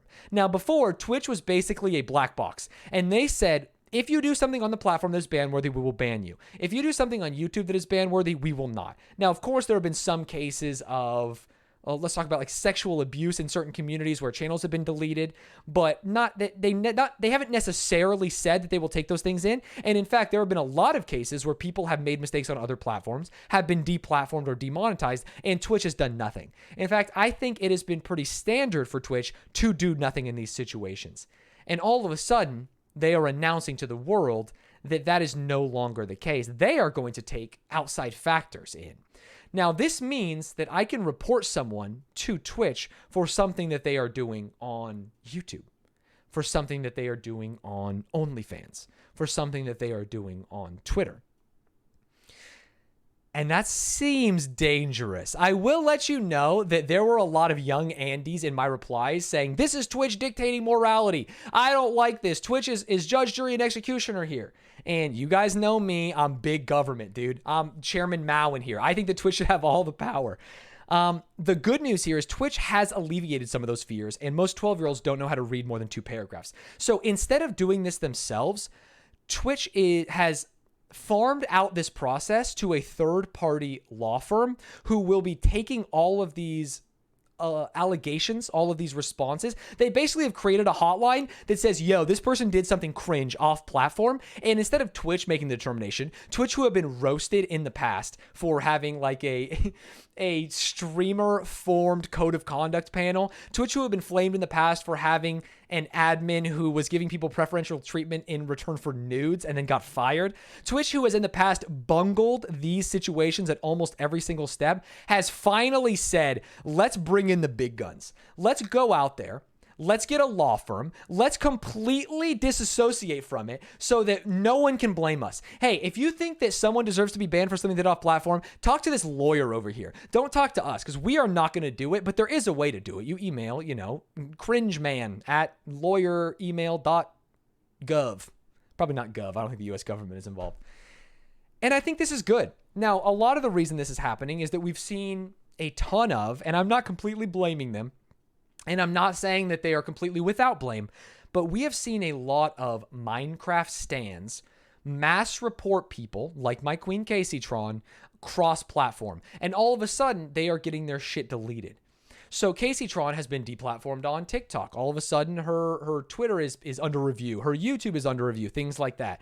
And so Twitch is, I believe, trying to get ahead of this and saying, instead of mass reporting through the regular feature, which will give it to the hands of our admins, and then our admins will have to make a decision whether to listen to these hordes and hordes of Minecrafters or to listen to a streamer who has been on our platform, we are going to funnel this down to literally one law firm and let them make the distinction so that no one can blame us. And I think it's probably a good idea. We talk a little bit about cancel culture, or a culture of accountability, as I like to call it, and how it is good that in a civilization, in a society, we can weed out certain things that we don't like by excluding people. It's something that has happened since the dawn of time, right? If you're in caveman society and someone keeps fucking putting out the fire, you kick them out of your cave. You know what I'm saying? It's like, you're cringe, bro. Caveman, bro, you're cringe. Get out of here, dude. We cancel people. You know what I'm saying? We hold them accountable for their actions. And we continue to do that nowadays. The problem is, it is so easy to anonymously weaponize social media. And it's basically like the nuclear option of cancel culture. Cancel culture has made it so easy for literally anyone to cancel anyone that we have to be more thoughtful about it. And I do think that being thoughtful about it usually means a small group of people trying to review the case, almost like a Supreme Court of sorts. And all I want to know is, who are these lawyers? Do these lawyers know Twitch? Do these lawyers know YouTube? Do they know OnlyFans? Do they know TikTok? Do they understand internet culture? Do they understand cancel culture or accountability culture? Do they know what's even really going on here? Or is this just absolute baloney and a farce and an opportunity for Twitch to distance themselves? We will know once the first determination has been made, right? Once Twitch says that this person has been deplatformed or banned or demonetized or had their partnership revoked based on something they did off platform, we will know that that was the work of this new law firm and not Twitch themselves. And we can start to piece together, based on similarities between people who are having their partnership revoked, what is and isn't important to this law firm. So really, again, kind of like the last one, I think that this story is just setting the stage for things we will see in the future. How are these social media platforms going to moderate? How are they going to make sure that they have a community that is acceptable in society without censoring people? I think the problem is, we don't want Jack Dorsey deciding what is and isn't a good and accessible tweet, right? We don't want Zark Zuckerberg deciding what is and isn't an acceptable tweet. And I definitely don't want Emmett Shear determining what is and isn't an acceptable hot tub stream, right? How much booba is too much booba? But I don't know if I really want this law firm to do it either. I know, for example, Facebook, I mentioned the Supreme Court earlier. Facebook is specifically trying to create regional courts of regular people that both do and do not use Facebook to dictate what is and isn't successful in a certain region. For example, what might be acceptable as satire or political commentary in the US might not be acceptable. I think their example was in South Africa. There was a shooting in South Africa, and a post was removed on all of Facebook because it was extremely insensitive there. But in the US, people were saying, you're infringing on my free speech. I should be able to criticize the government here. But there's different levels of context and layers. And so a Supreme Court model, I believe, could work. I just want to know who the panelists are. I want to know what...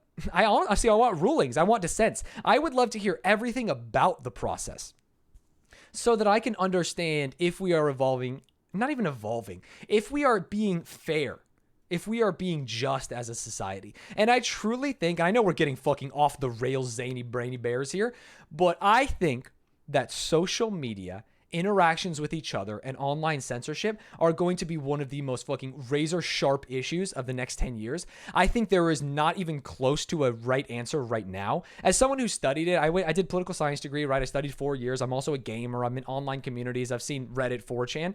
I think we have some major issues coming at us from down the road. And I think that there is no absolute right answer. And the funny thing is that it is going to be up to Zark Zuckerberg. It is going to be up to bearded Twitter man to figure out, to at least help us. Because the thing is, at least Zark Zuckerberg is better than, random Republican senator from Indiana who doesn't know how to get his emails. who's still putting in an AOL CD every month to get his fucking internet.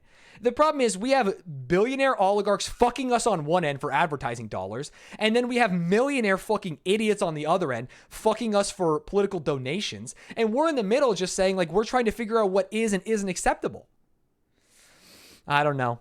I guess I do know. You know my opinions. Hot tub streams? Yes. Racism and sexism? No.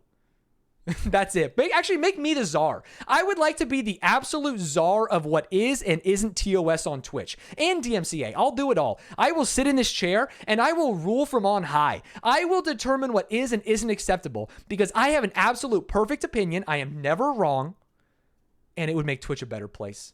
I am what do they call it? A benevolent dictator. That's what I could be. I could actually be the Ozymandias. Wasn't he a benevolent dictator, man? Didn't he did the ends justify the means? He dropped an octopus on their head. I think we maybe have gone way too far off the rails on this topic. So let me move on to my favorite segment of the week, the Q&A. This is where you, the chat, the YouTube commenters, the fans, get to ask me a question and I'll answer it. These questions were taken from episode 7's YouTube comments. I will be taking questions from episode 9, from episode 8's YouTube comments, and so on and so forth ad infinitum. If you would like your question read on the show, post it on the comments of the most recent episode. If I don't read it, post it again, bitch. Sometimes there's a lot of good questions, and I only take the 2 best. Maybe your question is good, but I didn't save it somewhere. I didn't write it down because I'm very stupid, not very organized. So I would say, make sure you're liking, commenting, and subscribing. Question number 1. Do you think esports brands tied to cities like normal sports are now will ever become the norm? This is an interesting question because I think this was the fight of 2018, right? I talked last week about contenders and pretenders in esports. I think that there's a lot of organizations that don't understand the value, both monetarily and socially, of an esports org and how they can leverage that to build a strong business. And I think there's a lot of people in the other group who truly believe that the franchise model, copying traditional sports, localizing them, selling tickets, selling concessions, selling jerseys, is the way forward. Now, ever is the hard part of this question. Do I think they will ever become the norm? I mean, maybe. In 100 years, in 200 years, once esports are more popularized everywhere, there's a chance that I have like a local esports team, right? That I'll go watch them compete. But I think that there are no signs right now to me that show that brands tied to cities like normal sports will succeed in a way that brands that are more nebulous, like 100 Thieves, like TSM, like Cloud9, like Gen G, will. I don't know if people in Minnesota are bigger fans of Rocker than they are FaZe. I would actually suffice to say that you are probably hamstringing yourself, because if you are a fan of Team X, like if you're a fan of Boston, you're probably going to hate New York. Maybe that rivalry will allow you to create more content. But the biggest problem in and of itself is that no one is going to these games. I talked a few weeks ago about how traditional esports leagues can succeed online, and we have seen them do that during COVID, but I think that weekly esports leagues where they play regular season games are cringe and or weird. I have gone to LCS. I have gone to Overwatch League. I have gone to almost every esports style event in a weekly format, and it's almost always a much smaller room of 20 to 50 people, semi-excited for their team, mostly people from the organizations themselves, along with some salespeople trying to sell for Riot Games, for Dignitas, for Gen G, things like that. And it just doesn't feel good. It doesn't feel fun. I guess let me say this. When I am making a PowerPoint deck for Gen G back in the day, when I was working on the sales team, and I needed a big header image, I needed something fat, something exciting, I was not putting a weekly LCS matchup there. I was not showing the LCS crowd. I was showing IEM Cologne. I was showing the Staples Center filled for the League of Legends World Championship. I was showing the Bird's Nest, the same stadium that was used for the Olympics, filled to capacity at one half of the stadium for the League of Legends World Championship as well. It's not exciting. It's not fun. Even regular season sports aren't that fun. The NBA has been talking about doing a mid-season tournament. Traditional sports are trying to become more like esports. So why should esports try to become more like traditional sports? It's like this group is moving this way, and this group is saying like, no, we want to go where you've been. All those mistakes that you have made, all those things that you think are not good, we are going to try them while you try and turn in more of us. And it's not a grass is greener situation. It is an esports has the better model right now. Online games can be weekly, can be monthly, big tournaments, higher stakes, different teams, non-geographically based. I can go to them I can go to them whenever I want. Think of it like Formula One. I can go to a Grand Prix. I'm going to go to the Austin Grand Prix hopefully later this year. And I'm going to see all of these different teams that don't necessarily have a geographical tie-in. Some of the teams have cultural tie-ins. Hey, this is a German team, this is a French team, et cetera, but their drivers could be from anywhere. I just think I haven't seen any evidence that shows that localized esports is better. And the only way I could see it being better is if they could drive a significant amount of foot traffic to a venue. And the only time Overwatch League was full was like week 1, day 1, season 1. And I will say Overwatch League was fucking popping. It was full, standing room only. Everyone was screaming, but the novelty dies off so fast. And no one wants to watch the 2 worst teams in the league play each other on a random Wednesday night. So my take is, will they ever be the norm? Who knows? Will they be the norm in the next 10 to 30 years? I do not think so. I think you should bet against it. On to question 2. Oh my God, this one's a long one. This question was 3 times as long, and I literally had to come in and cut out the fat. So I apologize if I took anything out of this question that you felt was important, kind commenter, but literally I could not get it to fit up here and still read it. We see in many types of esports, a lot of young talent tend to be toxic in their beginning. For example, Simple, Doublelift, Leffen. These players do mature and get better over time, but with how sponsor-friendly esports orgs are trying to be nowadays, do you think the orgs themselves will step in and talk to the players, or will they let the players mature themselves? This is a great question. There was also a second half of this question that didn't fit, and that was, will teams let players go based on these personalities? Like, will they miss out on players because they are a team that it has some kind of moral imperative to teach their players or to act a certain way because they're beholden to sponsors? So I think the answer is yes, unequivocally yes, they will step in. And I think that this is what people who are fans of the FGC fear. Not everyone in the FGC, a significant portion of the FGC says we don't want to be esports. We want our players to be a little inflammatory. We want to go to events and we want to drink and smoke and be silly and yell. But the problem is those kinds of things, those events that lack accountability, that lack any oversight, are breeding grounds for corruption. And I don't even want to use the word crime because most of the time it's abuse. They're breeding grounds for abuse. When you have, for example, a lot of young players who just want to go to a Smash Bros tournament, and then it turns out that like some of these top players or TOs are abusers, are like sexually abusing people, that's not good. I think it is extremely important for esports to be polished, for us to shine lights in all the corners. And it's not for sponsors. Like, it is for sponsors, but it's also, you cannot separate the moral ground from the sponsor ground. The business only works if we aren't complete shitheads. And we also shouldn't want to work in an industry that is rife with complete shitheads being abusers, being corrupt. I think that we need to do it. And almost every team has had a conversation with a player on their team about something that went too far. Now, I completely understand that nowadays players have to be social media personalities. To be social media personalities, sometimes you're going to overstep the lines and you have to have a conversation. I will tell you that personally, when I was on Gen G, I had to have a lot of conversations with Moki, who was our star Fortnite player living in Europe, about social media posts that she made. In fact, it was a social media post that she made that was so unacceptable to Gen G that we had to sever ties.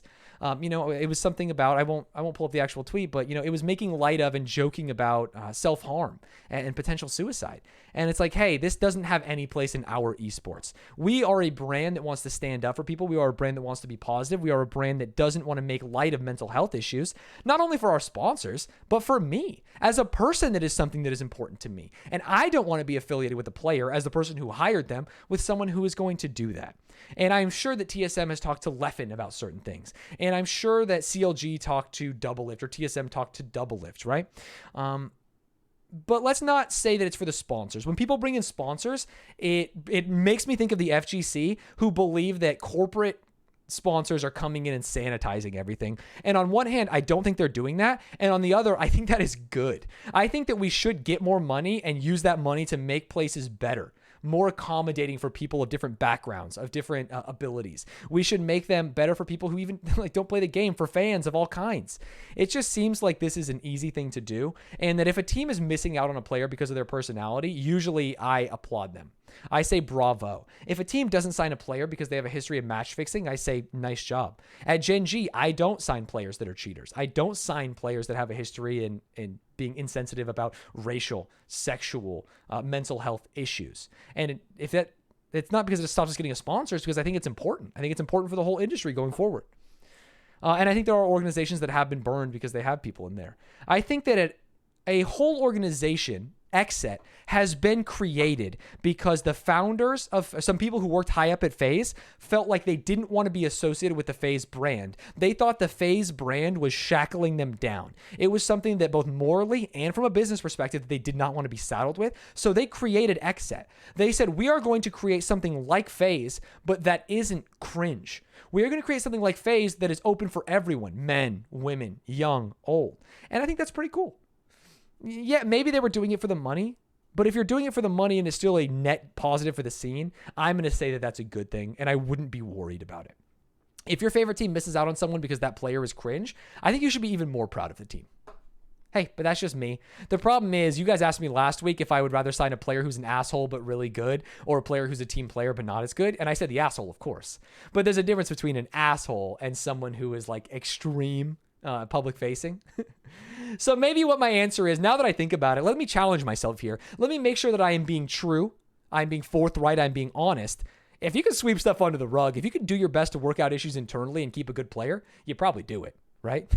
I do it. If players are being rude to other players, I sit them down and I talk to them. I tell them what is and isn't acceptable. The fact that it becoming public makes it more reasonable and more expected for a team to make a change maybe is a bad thing. And it means that there is a lot of business focus or competitive focus and not just a moral focus on it. I'll leave you to chew on that one, Chad. That's a really interesting question. I will think about it. Maybe we'll talk about it in the Discord, which you can join by going to my Twitch stream, twitch.tv/Stanz, typing !Discord, join it. There is a room for the podcast. You can give feedback. You can talk about it. If you think I was brain dead on one of the topics, please post about it. In fact, I mentioned in the pre-show to this pod that I hate feeling stupid or when people make fun of me. In my Discord, it's totally fine. Doing it in YouTube comments, you're cringe, you're weird, you'll get banned. If you think I'm brain dead, feel free to say it in my Discord, because that is like my safe space. You can come into my safe space and we can have a real conversation. So please do that. If you want to get your question read on air, please comment on this video. It will be out on Saturday, 4/10. I hope, maybe. Why do I always say dates? Whenever I say dates, I know that I don't know what day it is. Ever since I quit my job and became a full-time streamer, things got really challenging. This episode will be out soon. Leave your comments for the next question on there. I will have a new episode out next Wednesday, which is going to be 4/14. Of course, everyone knows next Wednesday is 4/14. Live recorded on Tuesday the 13th around 12:30 p.m. I will also be playing some games on Twitch and releasing YouTube videos on my own channels. That's twitch.tv/Stanz, youtube.com/Stanz. And hopefully I'll see you there. Peace. Good episode. Let me crank that AC, dude. Sheesh. Get that away. Get the music going. I think it's the music that makes me feel defended. I think when the music is off, I feel uncomfortable. Where's alerts? Okay, alerts on. Where's chat? Let me get my dogs back in here. Do you think that Valorant Challengers could be a breeding ground for academy teams, much like COD League Challengers? Valorant Challengers, so you have to really dive deep into what Challengers is. You cannot have an academy team compete in Valorant Challengers and have a main team compete in Masters, because Challengers is just a feeder to Masters, and that is against Riot rules.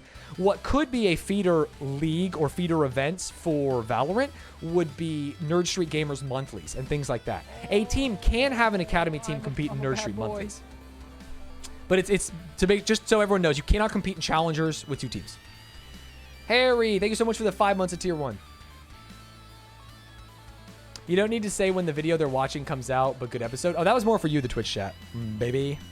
I got to keep my Twitch chat fucking fed. All right, let me turn alerts back on here. Great. Okay, we're in there. We're in there like swimwear. Episode recorded. Nick Merckx is punching the air right now. Oh, I didn't talk about Nick Merckx. I knew. For some reason, the 100 Thieves section went so fast. And I was like, what the fuck did I forget? I forgot that Nick Merckx was promised to be a coner of 100 Thieves, and he got absolutely fuckbucked. And then they gave Valky and Courage some ownership? Jeez Louise. I have an OnlyFans right now, but I don't have any real content on it. Do you have any thoughts on fan loyalty to specific players rather than an org? Yeah, I do. Maybe I'll do a bonus episode on it. I'm a bad It's boy. one of the big differentiators between esports. But it does happen in other traditional sports. Some people like drivers more than teams. You can do it separately and I can edit it in. Too late now. Dude, the energy is out of me. My soul has left my body. I guess I could do it offline. Who knows? Are we doing bonus content now that you need to talk at Nick Merckx? Yeah, I could do an emergency episode with Nick Merckx or something.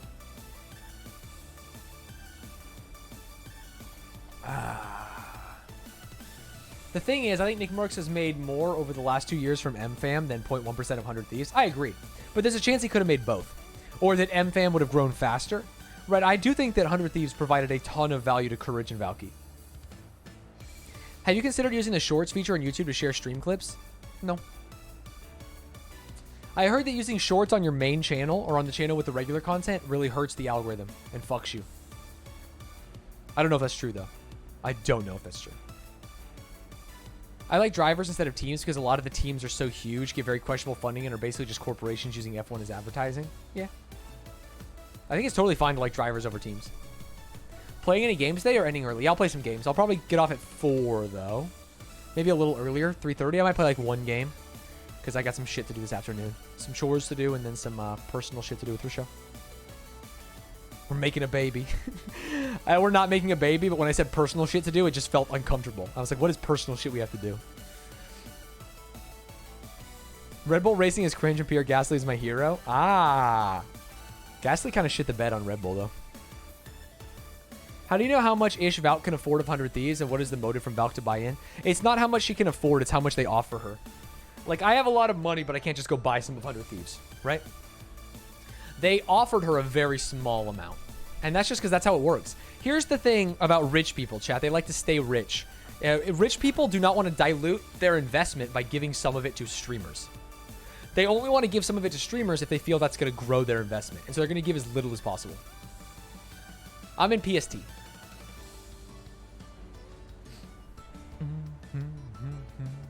I think the best example of player loyalty in real sports is LeBron fans. People will literally follow him to the ends of the earth. Yeah, that's because he's sick nasty, to be fair.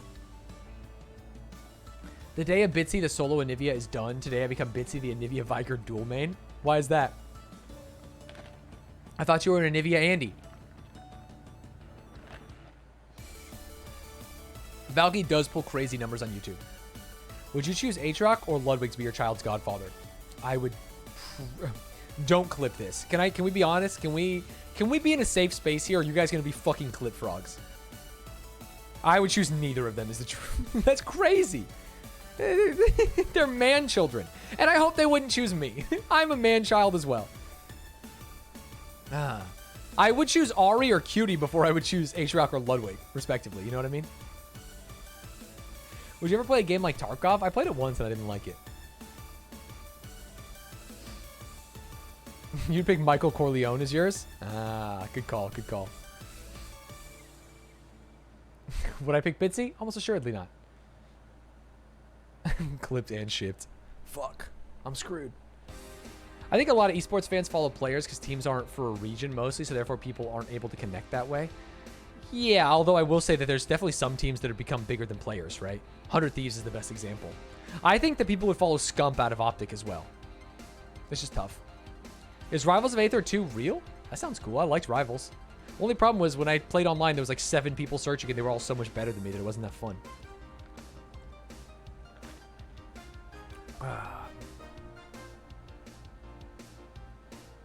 Where's the tat? I'm not doing it until after COVID. A godfather is the person who gets the kid if you both die. What did Baby Bay do that was cheating? He used hacks in ESCA games.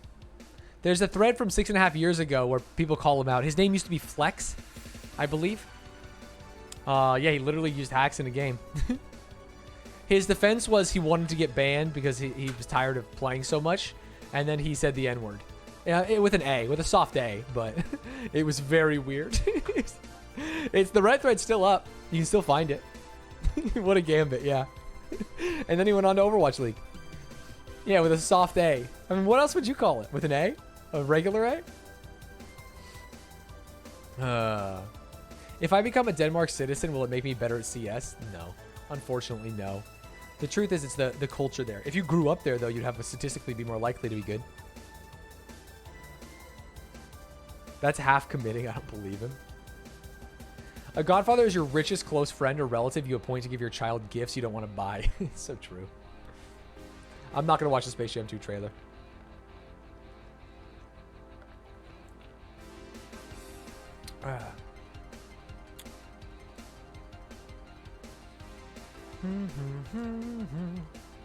Have you seen differences in scrim culture between NA and other regions? Absolutely. Oh, absolutely. NA teams are notoriously late for scrims. And you go to Korea, they're not fucking late for scrims, dude. Especially if you want to scrim that team again. If we gift more subs to you, do we become better at League and Valorant? Yes. And you should test that by gifting more subs right now. Stanzy, what's your Apex rank? Or do you play pubs? I haven't been able to catch your streams. I'm gold. I started playing Apex like 2 weeks ago. Very fun. For like after a 3-year break or whatever. Godfathers aren't always common. I don't think I have a godfather. Stanz, do you think any Tubbers Rocket League tournament would go well? I don't know. It depends on how many signups you'd get. What do you think about the difference between esports and EU and NA, in one having more money and the other having a better talent pool? I mean, EU is just so much bigger, right? Comparing EU to NA in terms of like just population is pretty unfair, which is why they're so much better, I would say. Actual NA having more money, I guess is true. Is it true? Or is that just kind of like blown out of proportion? Or are NA teams just spending their money more poorly and more visibly? Why was last night's stream on League doing bad? You were at like 390 viewers. 390 viewers is good. I'll take 390 viewers any day of the week for League. I would say it was because Ludwig and Aatrox were playing, and so some people would rather watch them, which is totally fine. Bad boy. Jordo is on Twitch. Thank you for the Raw Dog tier 1. Stans, can you make a channel point thing for you to do the Caterpillar? I've never seen it.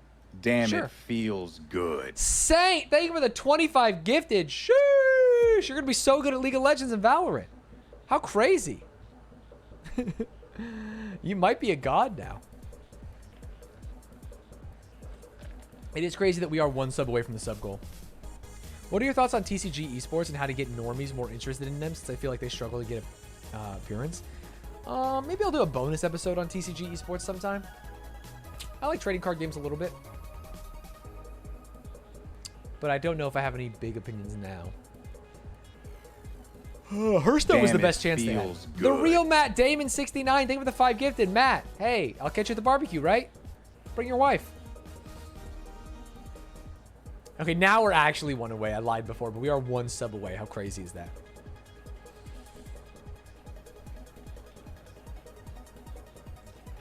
Stans, you talk about what you do when you work at Gen G. Do you still work there? No. I'm a streamer for Gen G now. That's why I can stream all day. I used to work at Gen G. Ted Kaczynski, the Unabomber. Thank you for the follow. Any more pranksters? Yeah. Pranking with gifted subs. Always crazy. Stans, in all seriousness, how do I get better at Valorant? I've been doing aim labs and playing constantly. I can't seem to get better aim. Any suggestions? You're probably putting way too much focus in aim. I think aim has very little to do. I mean, if you're diamond, then yeah, aim could have a lot to do with it. Juicebox, thank you for the gifted sub. A lot of it is actually just like positioning, game sense, crosshair placement, utility usage. Sir Skirt, thank you for the Raw Dog tier 1. Only 1 sub away, baby. I'm a bad boy. Are you and Aatrox going to finish a way out? I hope so. Game sense is 100% the biggest thing. Yeah, it's just, if you watch your VODs back, you'll probably realize that you're not getting out-aimed, or you're getting out-aimed because you're in a bad position, and you're getting out-aimed because they have a huge advantage. They are hitting easier shots, and so trying to get better at hitting hard shots won't solve it.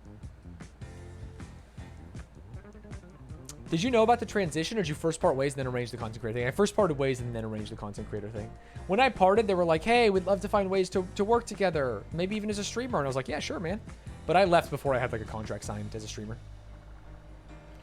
Speaking of Gen G, I'm going to be doing a panel with Gen G tomorrow at, I think, noon. I need to look into it. It's about being a content creator or some shit. Let me look it up. Let me look up what I need to know. Search Twitter, Gen G. No, not Gen G PUBG fans. It's crazy that came up first. It's also crazy that I'm following that.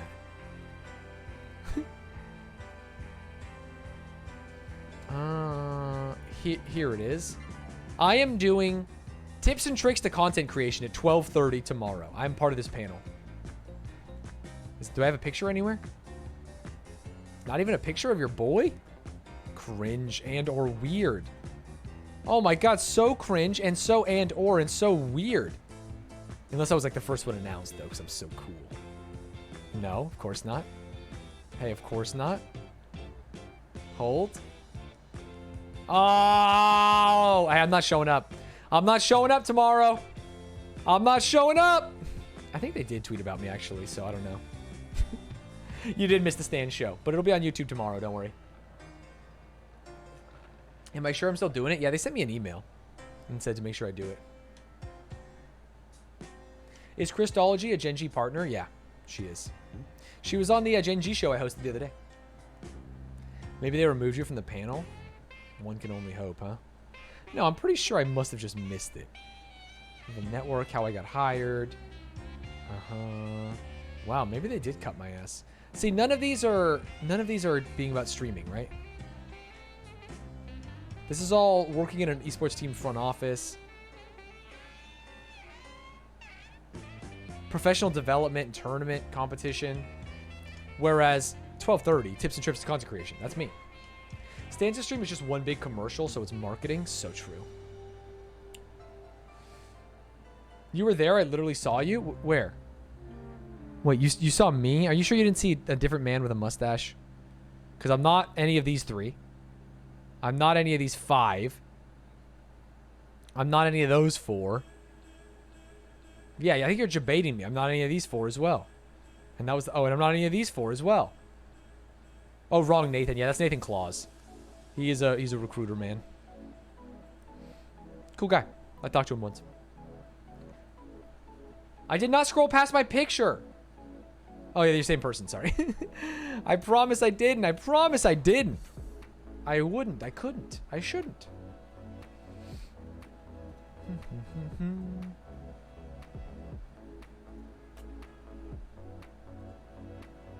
Any rimmers? No.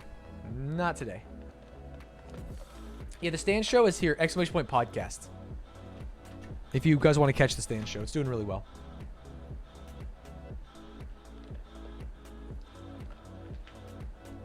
All right, what do we play today? Nathan Young candy stands. No rim drop today. I kind of want to play League. Is that weird? I do want to play League. I'm psycho. I'm crazy. Why would I do that? I was in my mind. I said Valorant, but then I thought about it, and I was like, "Fuck, League is so fun." Not weird, just sad. I completely agree. It is sad. Yeah, I'm gonna play League, dude. If you guys don't want to watch League, today's DGen day. Podcast is done. I just want to play some goddamn League of Legends. I just want to. I'm addicted. It's so fun. Unranked to Challenger. Day 4. Gold. Celebrating your 5-year anniversary with the ladies, so I apologize for missing the rest stream. No worries. Congratulations on your 5-year anniversary. I'm not going to be streaming a very long amount of time. I hate nothing more than, like, I play 10 plus games a day and don't enjoy most of them. Yeah, I hear you. I'm with you. Any Tubbers! Thank you for the raid. How was the draft? Oh, by the way, Jewish Banana, are you here?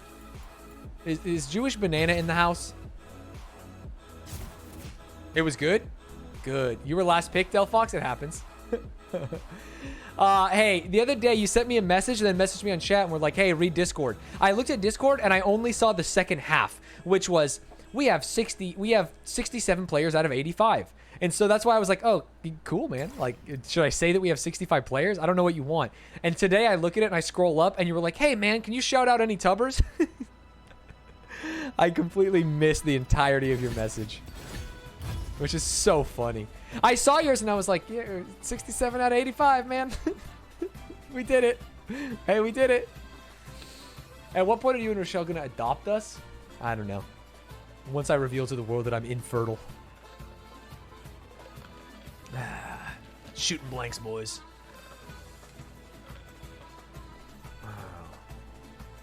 Hasn't Team R-Line, aka Catboys for Bernie 3, he can still win, lost in finals the last 2 times? Am I crazy? Are you actually? I have no idea. I've never been tested. So I couldn't tell you.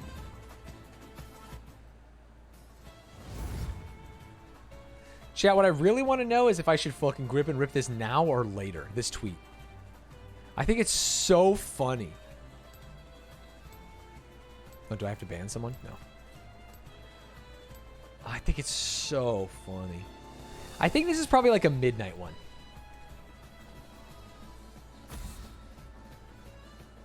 Fuck it. All right. Defend me. Hold me up in the arms of an angel, boys. That's a 2 p.m.er. Oh, fuck. Can you get VIP for writing it? No. Thank you, though. I had to quit League because it's bad for my mental, but it's still fun to watch. I respect that. Quitting because it's bad for your mental. Did I spell it wrong? Did I put Camazon Prime?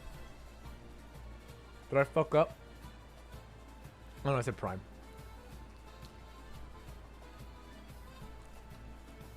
Arline, did you fucking try and yoink me?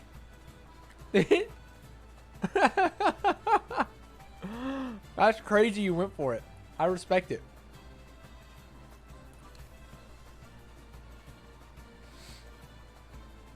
I think Gen G is going to win in Game 5. Oh, cringe and weird.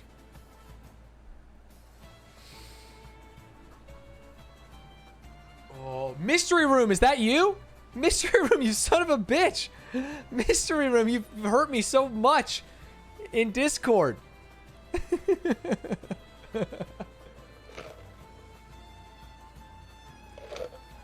What happened to no League today? I'm a dirty liar. I'm an addict. Never trust an addict.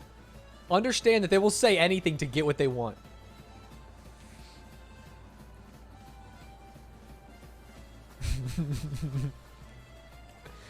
All right, let's get some dubs on the board, boys. Let's get some dubs on the board. What time does the game start? The problem is I don't know if I'm going to be able to stay up. I can't stay up for the whole series, of course, but... You changed your Discord? Oh, thank you. You're too kind.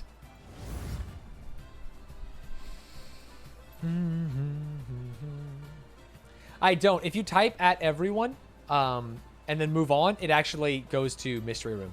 Because their Discord handle was at Ev. If you don't, you have to literally click on everyone.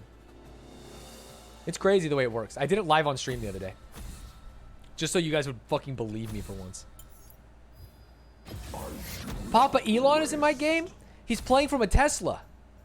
So cool. I like billionaires. He's different. He's not a bad billionaire. He's a cool billionaire, chat.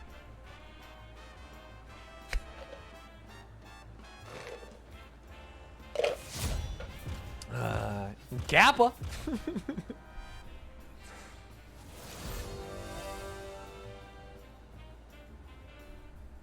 Billionaires are people too.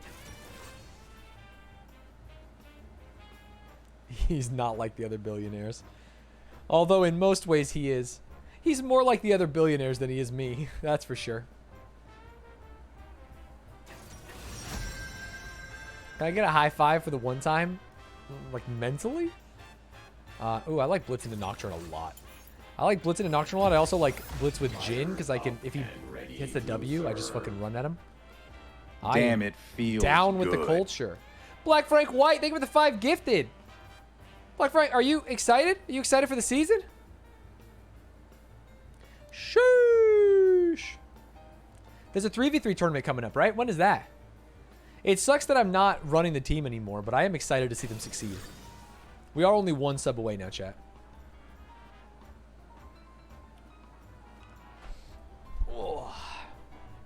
My Blitz isn't working, and I am on the wrong...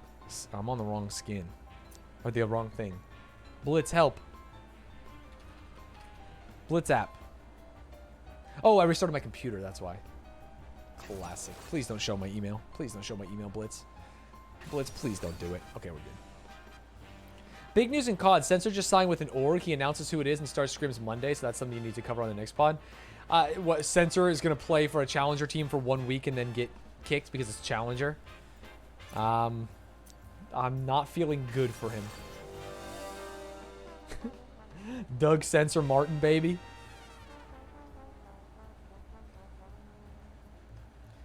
I don't even think the Gen G team is competing anymore. The revamped Gen G team. Havoc, Mox, Nagafen, and Major Maniac. Or are they? Because I think I saw Mox with UIU.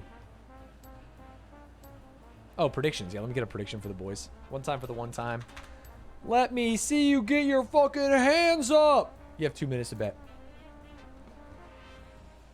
Stanz, you cover some over regions on your podcast? What? I cover some other regions sometimes. Yeah, that team isn't together anymore. That's what I thought. Sensor could solely elevate that team into the CDL without a 25 million buy-in. Hey, I hope so.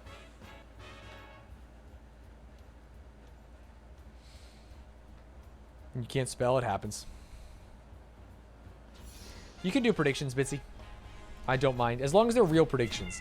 Don't do, like, will I say yes or no? Because then it's literally just you choosing who gets beans. But you can do silly ones. Miss a hook, things like that. Does not bother me whatsoever. The meow from Blitz always throws me off. Rochelle thought my cat was in here the other day.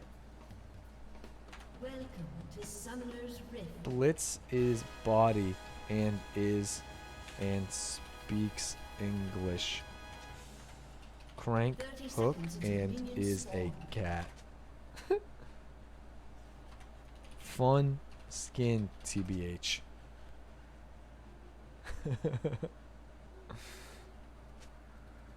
You're fun, TBH. Thanks, Elon. Thanks, Elon. That's what I wanted to know. Are there people here? I missed it. Minions have spawned. Damn, Elon Musk said I'm fun. That's cool, man. Hey, thanks for the Tesla, buddy. He is an everyman. He likes memes. For God's sakes, chat, he likes memes. What do you think about League being on mobile now? I've played maybe 10, 20 games of Wild Rifts. It's fun. My biggest issue was left thumbstick. What? No item splits? Oh, shit. Might be. I pulled a Ludwig. I pulled a Ludwig! Oh, whoopsies. You've been playing League for the past 4 days and you're ready to roll me? Hell yeah. Hey, how those YouTube videos going, though? Are you going to upload the Stanz Show to a podcast feed so I can listen to it on not YouTube? I'm trying to, but I haven't been approved. And I've been too busy to look at why. I do plan on having it on Apple Podcasts, Spotify, all that shit. But also watch it on YouTube, because that's where I make some shmun. Spotify don't pay me shit. Through my work, you shall transcend. Sorry, Jin. That's completely my fault. You got zoned off there. I'm sorry, bud. Let's get you some health back, and let's fight for lane control. Okay, good news, he's level 2. Bad news, I'm not. You can't watch it on YouTube while you're biking? You have to pay for YouTube Premium or something, don't you? So you can turn the screen off.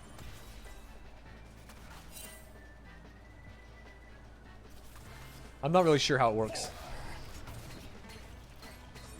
Oh, huge. New vibing protocol, also huge.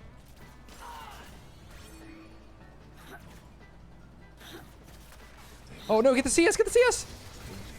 Okay, I'm level 2. Ari's coming. Okay, we bait here.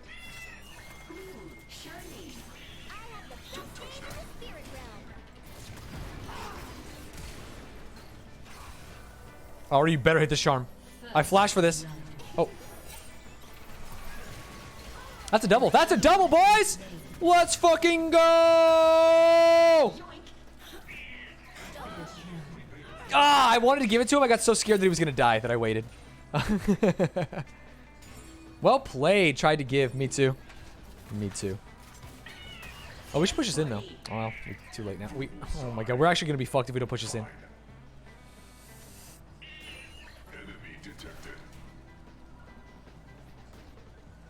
What I vote for Pedro? No, I completely understand Ben's complaint here. Especially when my old podcast used to be on a platform. Alright, 002. Played it perfectly. Baited him in by not buying items. Flashed on him.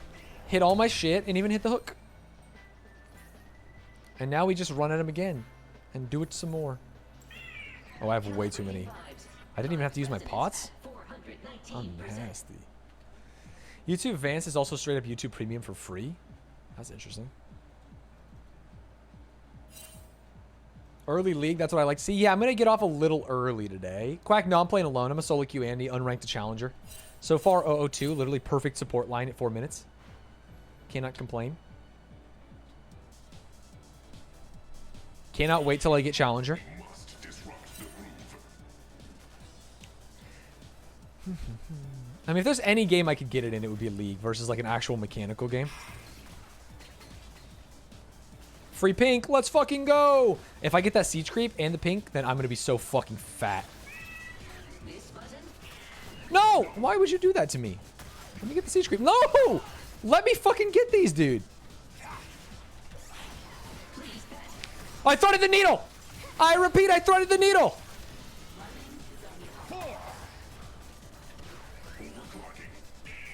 God damn, I'm fucking nasty with it. No, refresh. I don't think my title should have changed. Oh, bad flash. Unless. I am playing as 2 cats driving a robot, but yeah.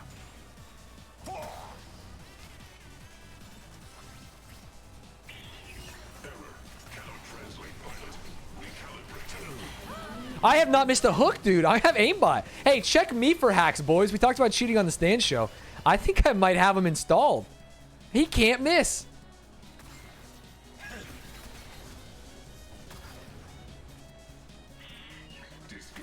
We just kill this guy. Kill this guy. Kill this guy. Kill this guy.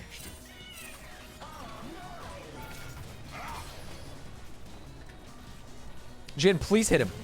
Please auto him. Jin, you gotta auto this guy. Thank you. It's worth it. And look at all the CS the guy loses too. Worth it. Hey, worth it. That was stressy Labresi. Actually. Let's just go fast. Let's just move fast. CS is creep score. It's killing the minions gives you money. Alright, 0, 1, and 4. Perfect. Oh, you refresh double check? Okay, let me hit done. I might not have hit done. Okay, refresh now.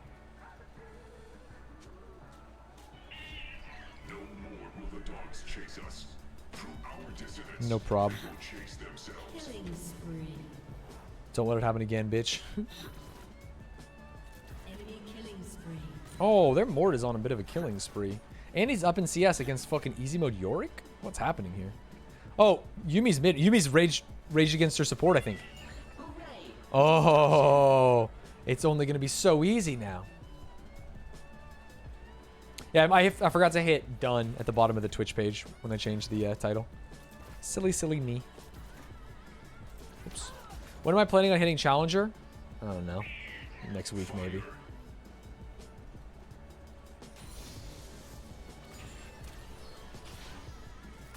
Okay, Yumi is raging. So this could not be more free. We should zone her off of CS. I think getting ahead as an 80 isn't good, but getting their 80 behind could be good. So like just let it fucking push in. Is she soaking? I did not play RimWorld today, and I won't, so don't worry if you're worried about missing it. I will play some more tomorrow, I think.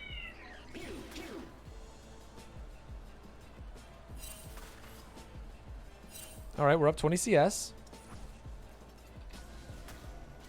Gonna get a deep ward for my dogs.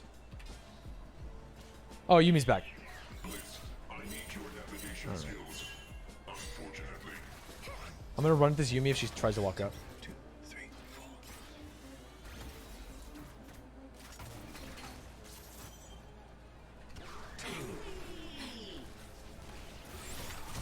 4. Oh, what a flash! Good flash.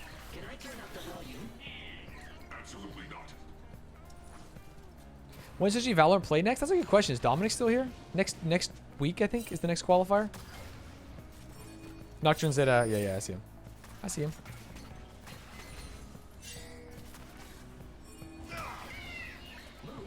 Let's go kill Nocturne, dude. We're strong. We're strong. Oh, he gone. Oh, nope. He's probably right there.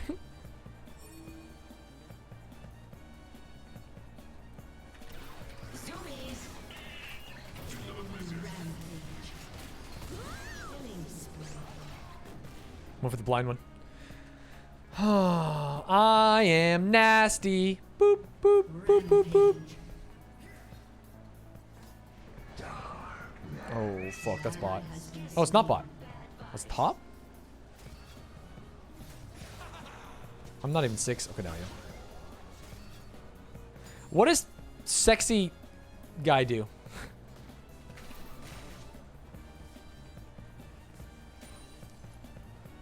Viego. He goops on the wall. He slimes on the wall, and I don't actually know what it does. Yeah. Get out if you can, buddy. Nice. Huge. Oh, you're dead.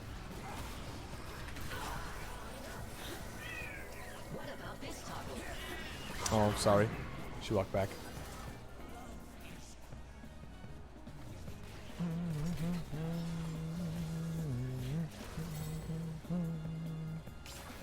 I can flash on this dude.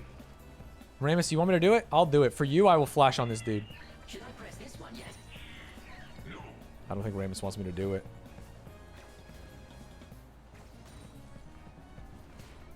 Unfortunate. Ramus, let's fucking kill this Yuumi, dude.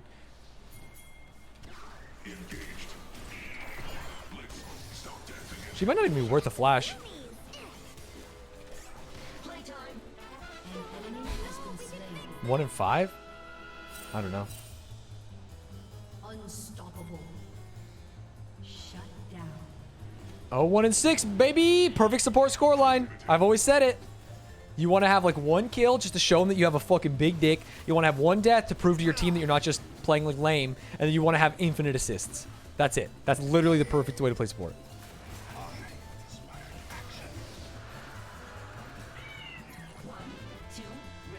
My mana is quite low.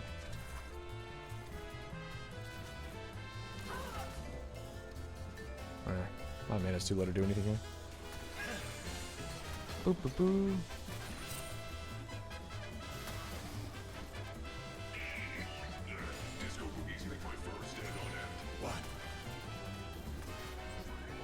Oh, we had Herald this whole time?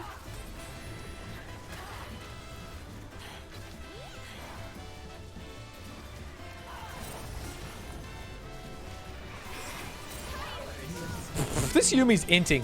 This Yumi literally doesn't know what her character does. Am I crazy? She even used Ignite on me.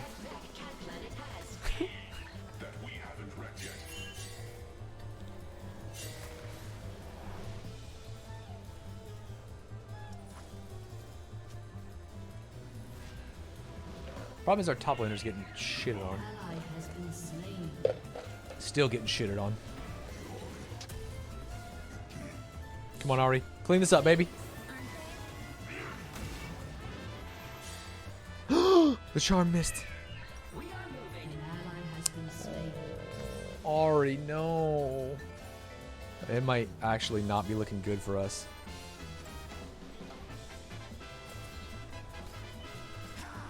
Damn, I hate when I'm playing perfect. And my team sucks.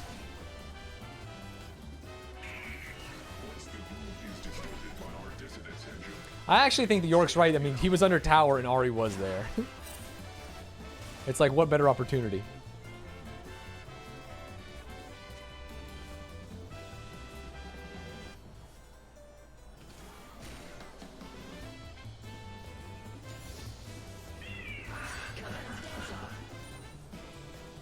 Where is it? Top? Yeah, top. Ally has been slain. Turret plating will fall soon. Are we just giving this up? Probably.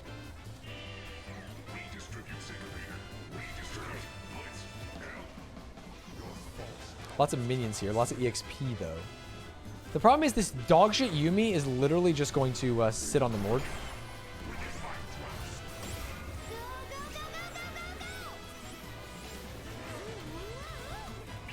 And they're gonna win. They're gonna win because it's fucking Yumi. It's Fed Mort with Yumi heals. That's unfortunate.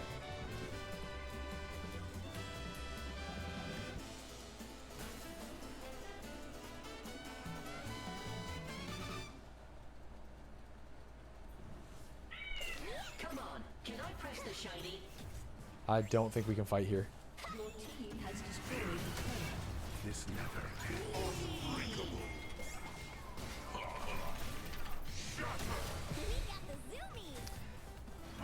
I feel like he must have had some form of burst there, no?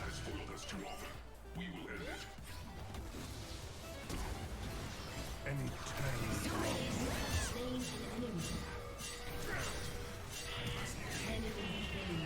Stop fucking pinging, dude. Enemy double kill.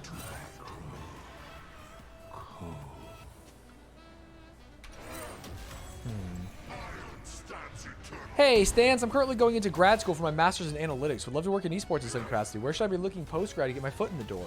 I did a video called How to Get a Job in Esports, where I talk about some teams that are hiring for like data science, analytics, and things like that. I would check that out.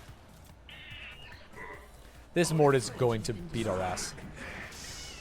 Music sounds better with you, Craig. Shut down.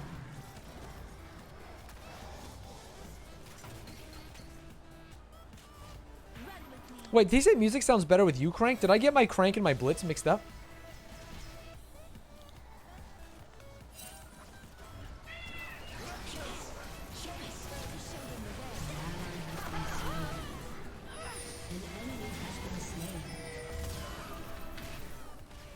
Come on, Ramus. I'll tank for you.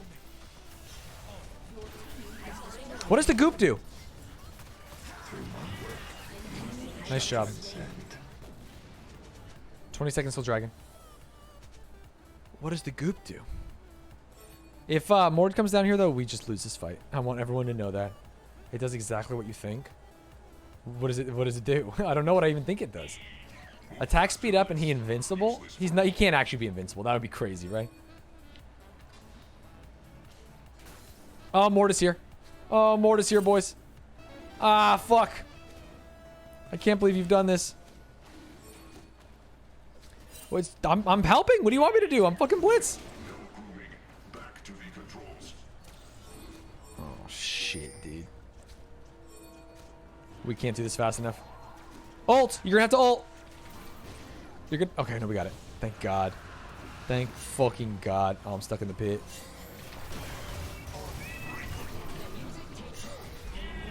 Alright, I used everything I could on him. My life for dragon. Oh Lord, he coming. Yeah, that's scary. He is 10-2, and we just lose because of that. Unfortunate.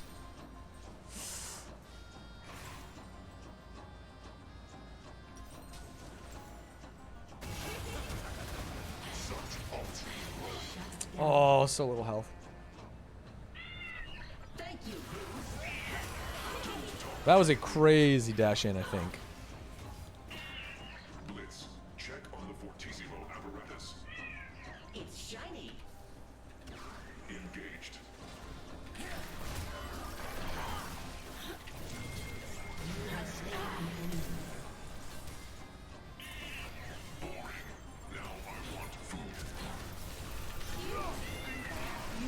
Okay, I took so much of their attention.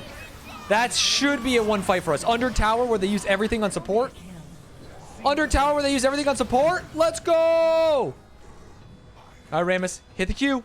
Hit the Q, buddy!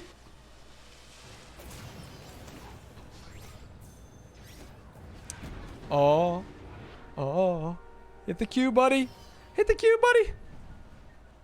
Oh, she lives. She doesn't live! Oh my God, she should have lived. No mechanics. Flows through me. We dance to Shane Dog Planet, the ultimate goal. Not me. Yumi used exhaust on him. Does she use ignite on me? Their Yumi's terrible. It's crazy that they're gonna win. 1-9-1, and this Mordekaiser's just so fucking fat, dude. It's hard to imagine winning. Good news is we have 2 Drakes. We could win off Drake. And I ain't talking Champagne Poppy.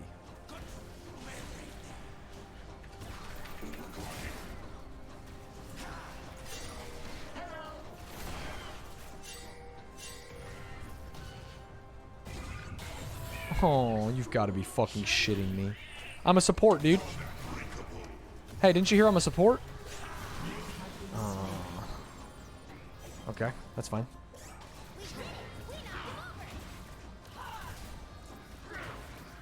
Yeah, using the thumbs on Rammus is crazy.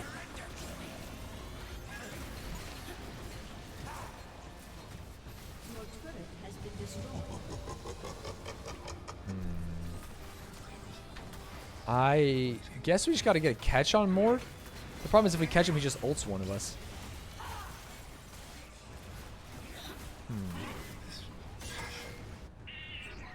Jhin actually does pretty decent damage. Dog Planet is too cheerful, intolerable. Their good vibes must be destroyed. Has destroyed Fuck. a turret.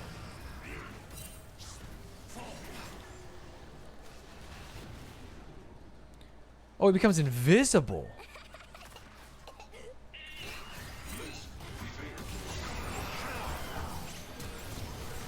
Oh, I whiffed. Can we kill him? Not even close. Not even close, dude. Oh my god, he's tanky.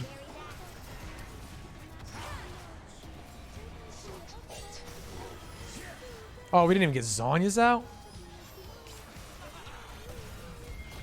If I hit hook there, we might have a better chance.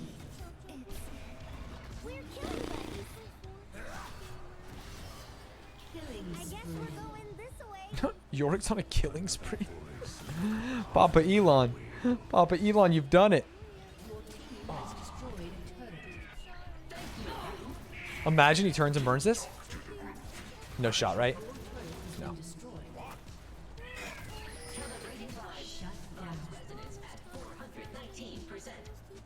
I completely agree with the Cloud Drake situation. What up? Yeah, pod's over. No, you're not interrupting pod. How'd it go? It was a great pod. Okay, but how bad does it look to open the blind? No, wait, I don't want the blinds open. I can't be a backseat streamer? No, you can't be a backseat streamer. What if I want to be a backseat streamer? Find a different stream. Oh my god. I wanted to touch base about plans for the day. Touch base.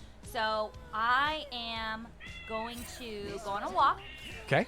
and then I'm going to come back and finish a little bit of work, the only work I really wanted to do. Yep. And then, hey Bitsy.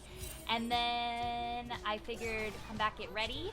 Might be. And Okay. then did you still want to get there a little earlier? No. Yeah, I think it'd be This fun. is already Yeah.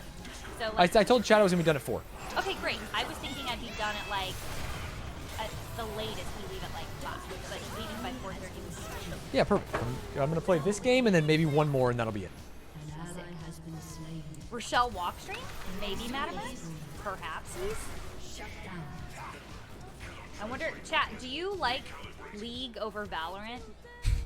I'm just curious.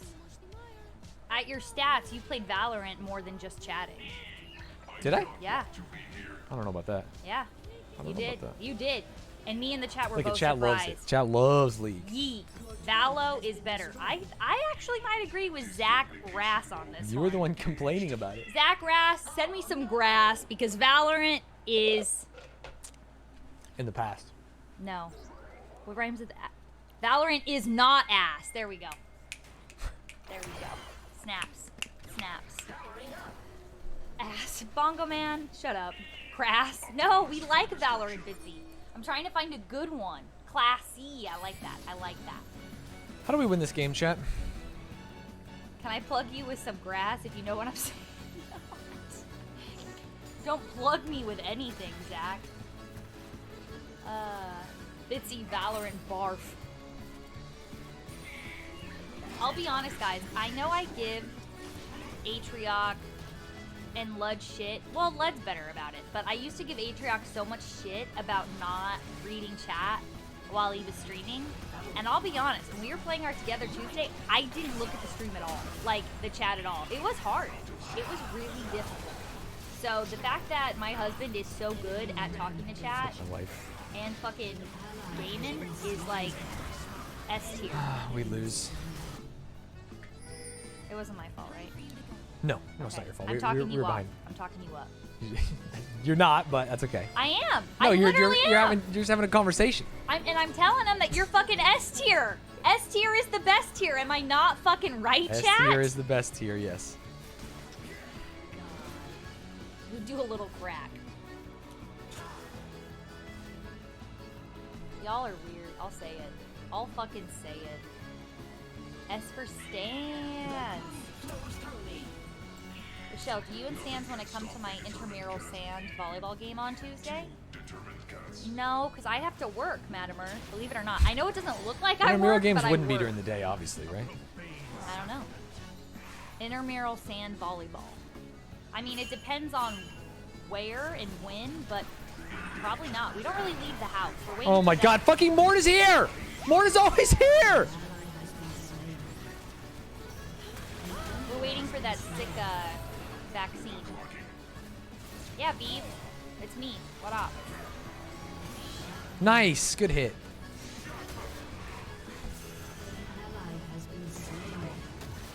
Chat's talking shit to you. Chat's talking more shit than I am. Boyos, you're toxic. Fucking toxic vibes. Hashtag cancel. Let him hear it. Let him hear it. Hashtag canceled, dude. Cancel. Hashtag canceled. Let him hear it.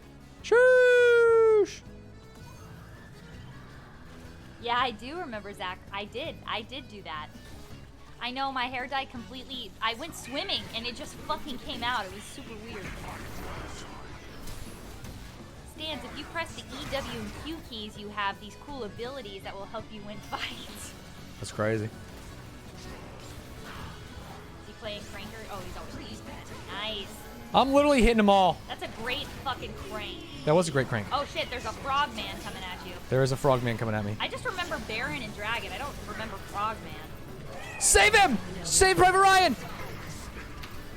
We've got to kill this guy! Airborne! Radical! Oh, we cannot. He's unkillable. He is unkillable. Sheesh! 17-3. Oh my lord. Alright, I'm gonna go on my walkie walk. What is he? What, Elon Musk? Papa Elon, what are you doing, dude? Are we talking shit in the chat? What? Is anybody getting abused? Is anyone getting abused? No. No, it's fine. It's just like I crushed this game. I was like 1-1-8, literally crushing. Does what Yorick is supposed to do? Yeah, man. I love when my Yoriks go 1-8 in lane. That's crazy. It really makes the split push a lot better. The Yorick played terrible. The Yorick was awful. And then he's never grouped, which is the only way for us to win. Because he can't split push against anyone.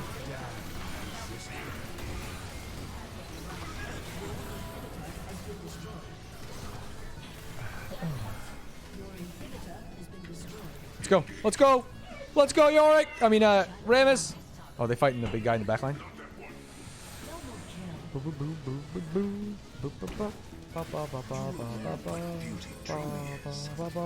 Isn't Challenger like top 200 and you've never gotten it? Yes and yes. Never said I've been Challenger before.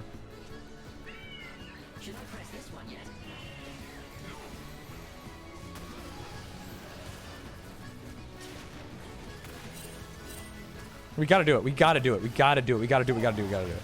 There's no way we win if we don't snag a fucking Baroni here. Alright, we need your damage. It's not much, but it's something.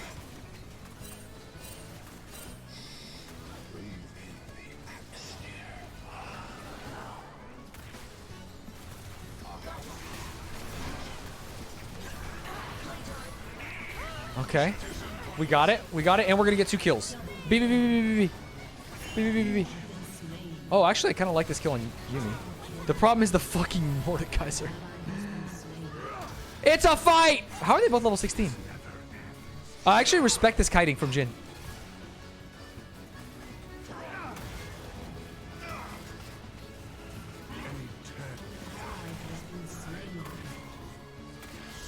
Yes! Winnable!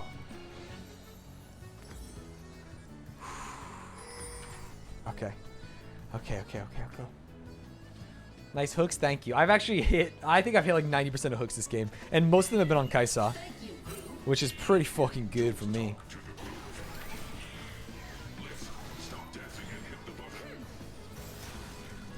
Yeah, actually, Drake would be pretty good.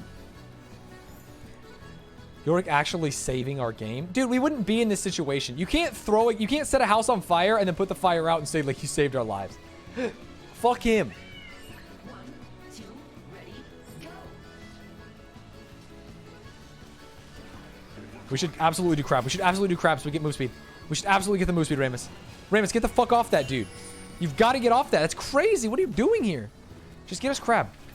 Get us crab. Get us crab. Get us crab. Okay, now we do it.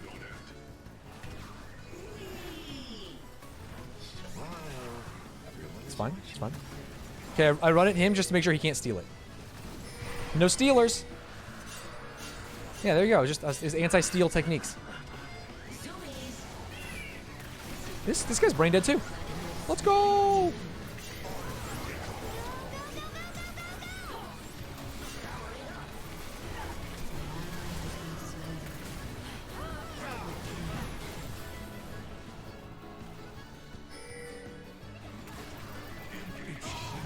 Oh fuck. We cannot fight this with you. You fight a battle we cannot enter. What is the thing?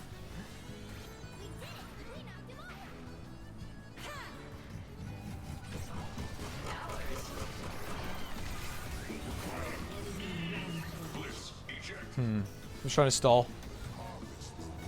That did not stall at all. That was terrible. Okay. Did not work.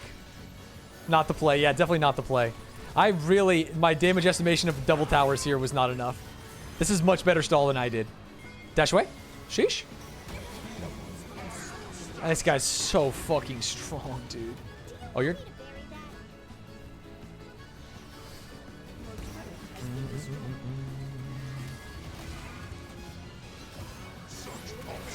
Oh, no.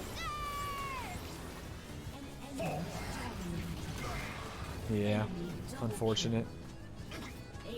This guy's got 27 kills. What an unfun game. Our top laner literally inted 0-4, and then we just lose. Even though I shat on bot lane. Oh, unfortunate.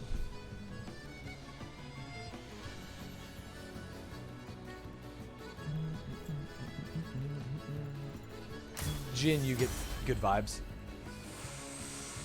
Stanz, just watched your esports career video. Would something like your start with the cold email to Steve still work in present day with the way esports was progressed? Yeah, why wouldn't it? I've seen people cold email. Was Knock toxic? Damn, we should have won that game. I played so fucking well. You should ban Yuumi for the next games. Yuumi is not the issue. I'd much rather have a Yuumi in my game than a Hecarim. Yeah, I lost. In fact, I farmed that Yuumi. That Yuumi was like 1-9, dude. Ban Yorick. I think banning Yorick is good because when they're against me, they go nuts. Yuumi made the Mord unkillable. Yuumi helped. That Mord would have been just as unkillable.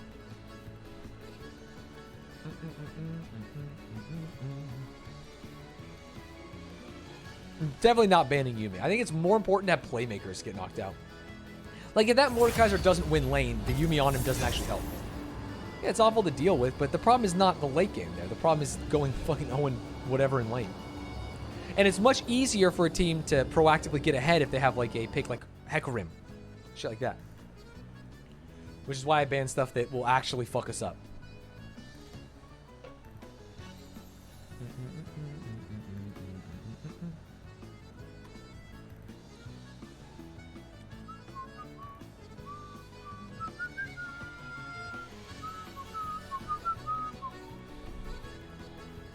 Yeah, Hecarim's nuts. The only time she killed more is when Yuumi wasn't there, but I agree, and then you can just stomp Yuumi to get the pull. Yeah, like, the Yuumi literally was 1-9. I think that we can't be... It can look like that game happened because of Yuumi. I feel like Yuumi had absolutely zero to do with that game. In fact, I think that Yumi's team was behind because we shat on her so hard. Like, we killed her in lane, which made it hard for their Kai'Sa to farm. Their Kai'Sa did not farm effectively, and Jhin got very strong. But she got bailed out because she had a strong top laner. But if any... Like, let's say that Yuumi was a Leona. I think that if the Mord is at 12-0, a Leona enables him just as much because she just engages on us and then Mord farms us. And that's what I think. Yeah, Kai'Sa was useless because she was literally 1v2 in lane, yeah. You should ban shit that crushes early game, because getting ahead is huge. If you're ahead in solo queue, you almost always win. So Shaco is a great ban. Hecarim is a great ban. Akali is a great ban. Zed is a great ban. Shit like that. I played a little bit of top. I play with Atrioc, who plays mid all the time. If I play mid, I usually only play like Orianna and shit like that. Lissandra, Orianna. I like top a little bit. I like jungle a little bit, but I really like support. I like AD carry the most. I just think it's actually useless.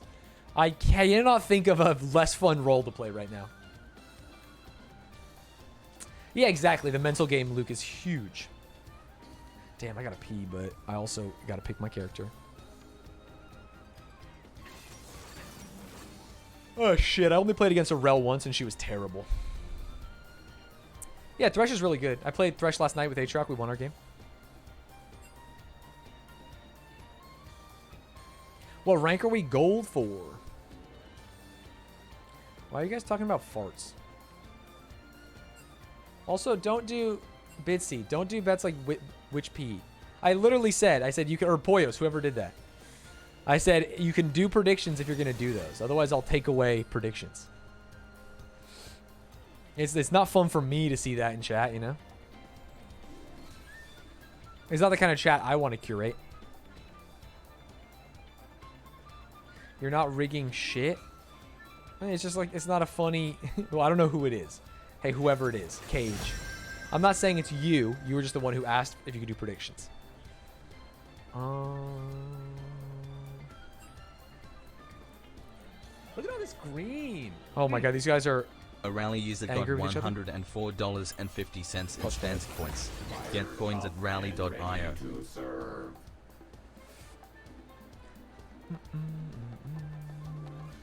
Damn, I just got this mouse pad and it's already got like a fuck up on it.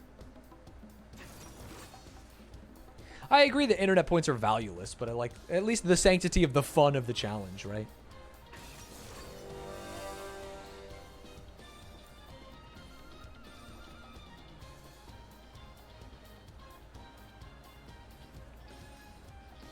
I got the, what is the Glorious? I got the super wide Glorious, but it's got some fraying. And it's been literally like 2 weeks. Not even. Unfortunate.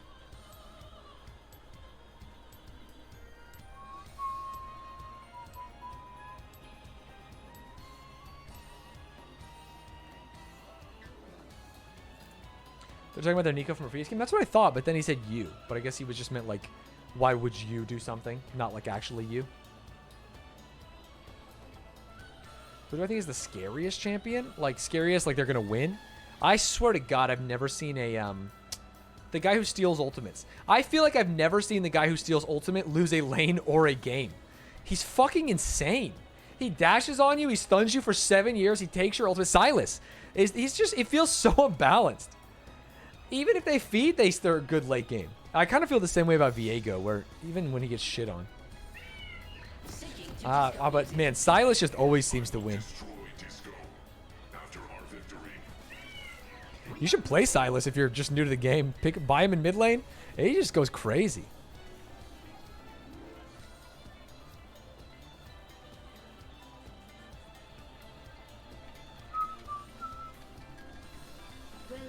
It's usually because they pick Silas in good matchups. I don't know. It feels like everything is a good matchup. He's gotten nerfed 12 times. He used to be so cracked. That's crazy.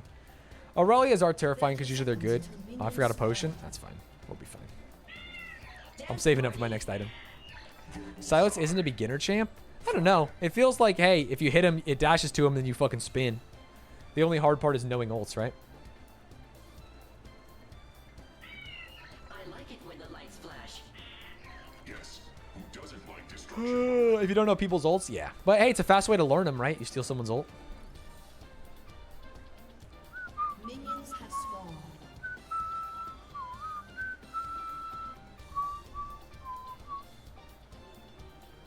Rank 3 ulti was a 5-second cooldown on release. That's crazy. Cookies make my fur stand on end.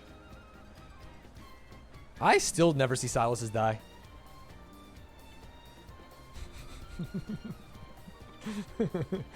Bongo, get the word out.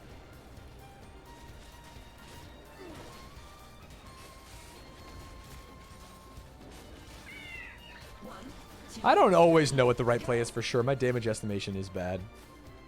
I try to, though. I used to be good at telling a good engage from a bad. I would probably find more success in jungle. I think jungle has the most impact. But I think support is easy. Like, jungle, I could lose my team a game. Whereas as support, I feel like I'm almost never throwing. I'm either hard carrying a lane or I'm going neutral. And that's fucking sick. Like, how do you should get elo that way, you know? I don't know what Rel does. Oh, traded. An ally has been slain.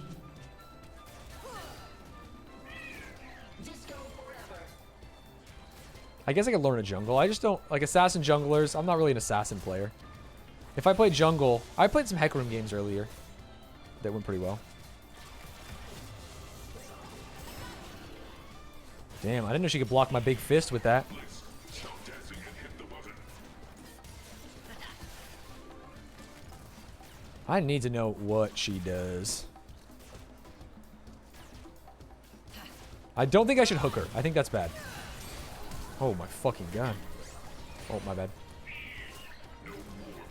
Might be. God damn. She jumps on you.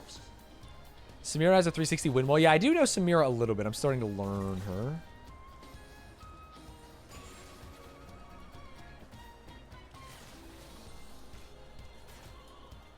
I know she can spin if she combos too.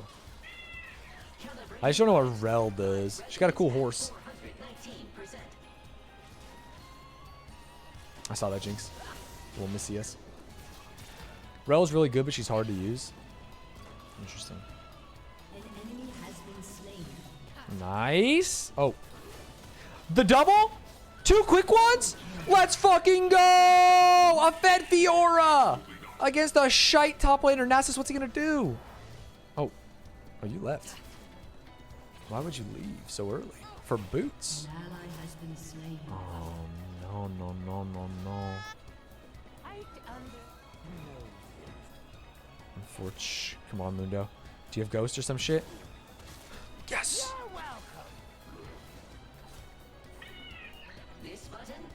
An enemy That's what I'm talking about. Why leave? Just use courier? Yeah, totally, man. What game are we playing? My pudge is nasty. Annihilation initiated.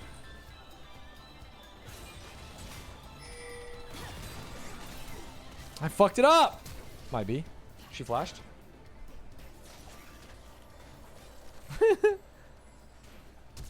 Okay, they both flashed. They both flashed. That's pretty good. Blitz, I need your navigation skills. Mobby. Missed hook. We should push this in. Oh, these guys should just come back around, dude. Back up, motherfucker. Error. Cannot translate pilot. Recalibrate.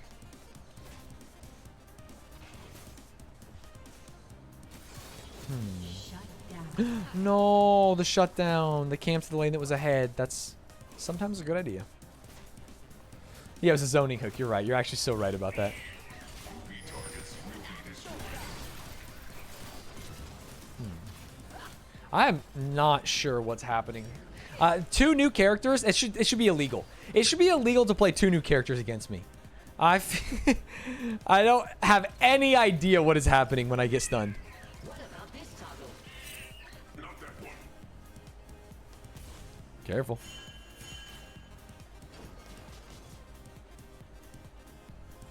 An ally has been slain. Oh damn, mid lane kind of getting fucked up.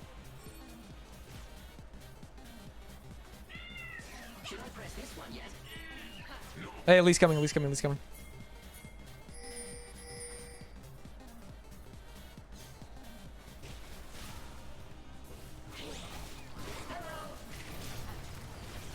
Nice.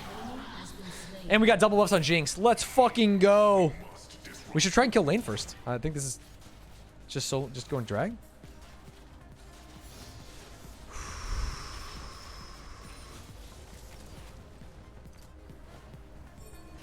I'm coming, buddy.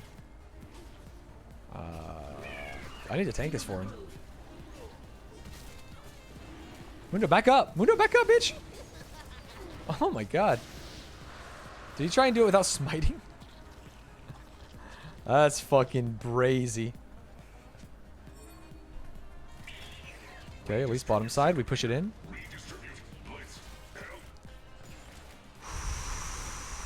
Okay, 001. That's how you want to start a game as a support. That's not how you want your jungler to start the game, though. Oh my god, this Jinx with double buff says I'm not scared of nothing. Come on, can I press the shiny?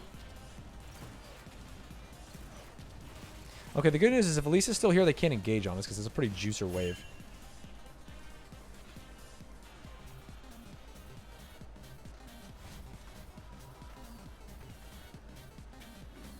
Oh, didn't make it in the bush. I do not want to be here.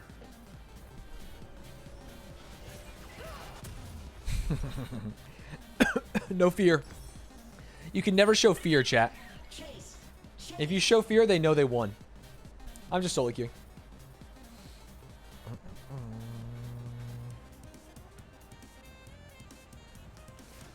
An ally has been slain.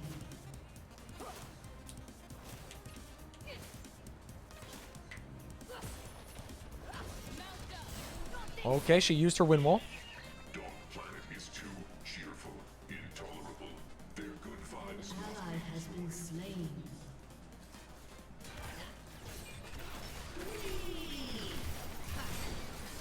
Are we not just stronger here?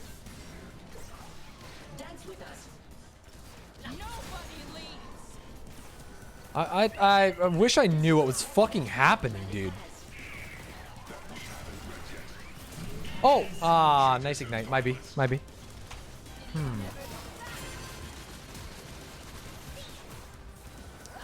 Good heal. I didn't use anything. I really thought I would live. I was going to late flash that, but they had some burst left for me. See, this is how you can tell the difference between... This is why I can't... This is why getting back to my glory days is hard. I truly have no idea what any of her 4 abilities do, or when her burst comes.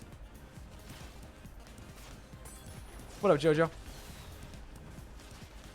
She jumps on me. It seems like she has an anti-leave zone. Who else has that? Like a Camille on her?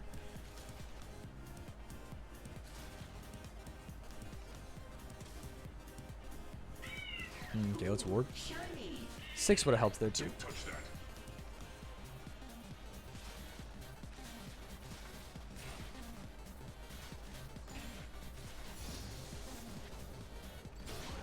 Okay, got 6.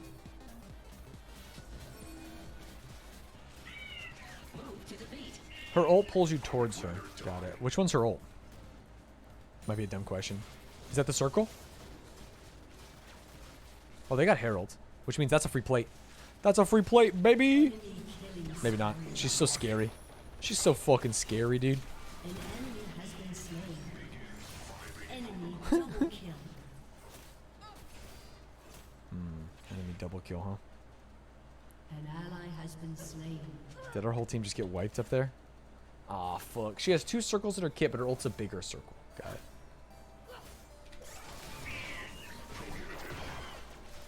Good trade, good trade. Good trade! Does she have broken regen like every other fucking new character? Is she gonna heal it up in 2 seconds?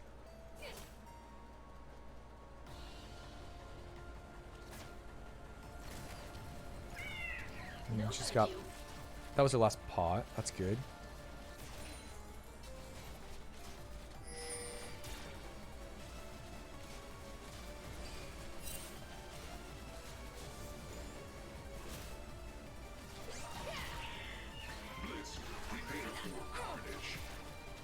Oh, Elise is here.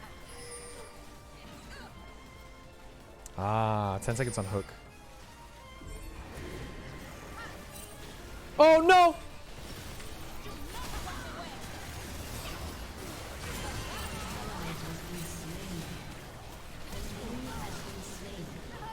Can I hook?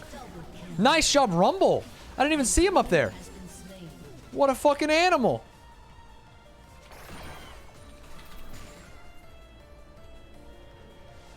Okay, I'll take that. Dragon's up soon. Oh, 1 and 3. Wish I could have saved my darling, but she walked into a cocoon. So it's like, hey, not my fault. What should I be building? She is a full tank, and she is an 80 damage dealer. He's going on hit Twitch, so poison AP. And then relatively heavy AP. Oh, they have a mixed damage. Good mixed damage. Damn, our Fiora got that double kill early and doesn't seem ahead at all.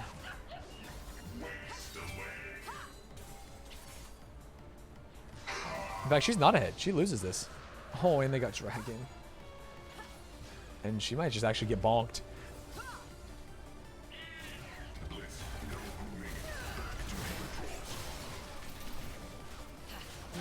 Worth. Let's go. Let's go. Punish the greed.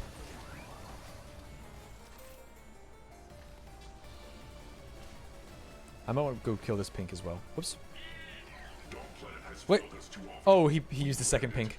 Damn, that confused the shit out of me.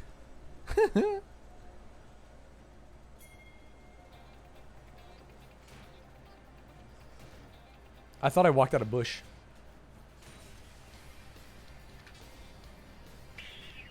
Oh no. She came from behind. You did. Damn, they greeted and then we greeted. That's unfortunate. And their Nasus is on a killing spree. Oh, fuck, man. Careful. She's around there. Also, we're going to lose this tower. I can't hold it.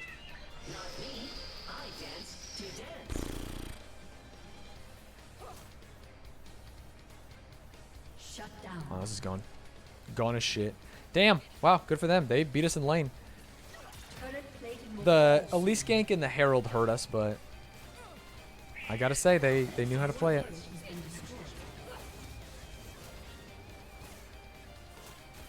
Yeah. Nasus doesn't have that good a kit, though.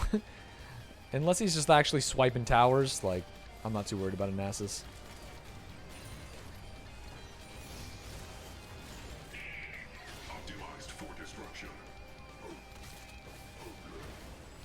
Also, our Mundo's kind of strong, and Mundo is a bit of a beast. Oh, you're dead. You're just dead. Oh, never mind, you're fast.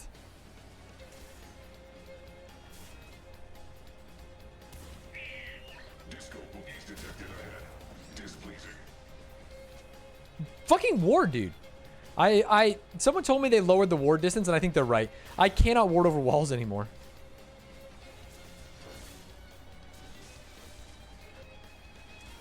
She's getting dove top, and she's dead. She did. That's not even her fault as much. She just got straight up dove. Maybe she overstayed.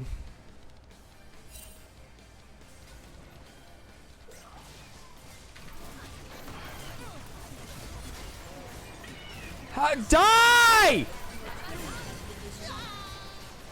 That is actually absurd. What? Where did all that health come from? Oh, we lost this one.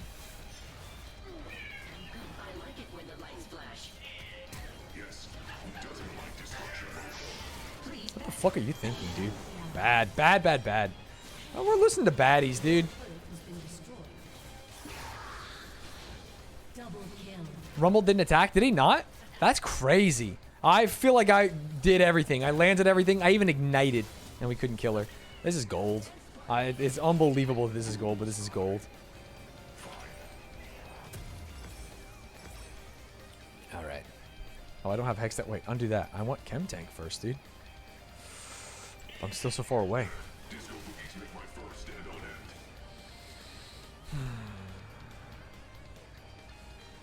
Alright, how do we bring this one back? Dragons. Warding. Objectives.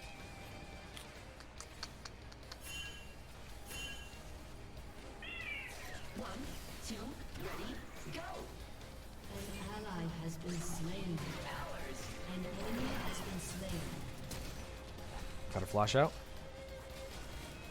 It's pretty good, I guess. Engaged.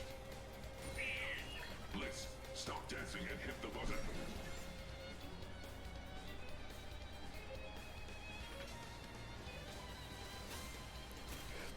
Someone come here. We've got a freebie. Never mind. I lied.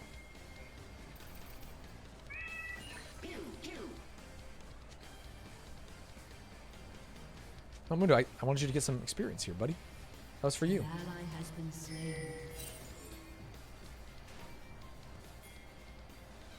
Where did someone get slain? Top? Oh my god, Mundo, he's just running in. And it's the right play!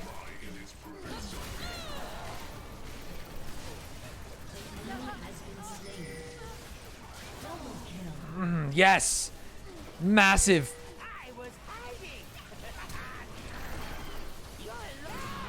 Worth. I flashed to try and save her from his auto damage during the ult, but didn't quite work out. Oh, they got Herald? Fuck, dude.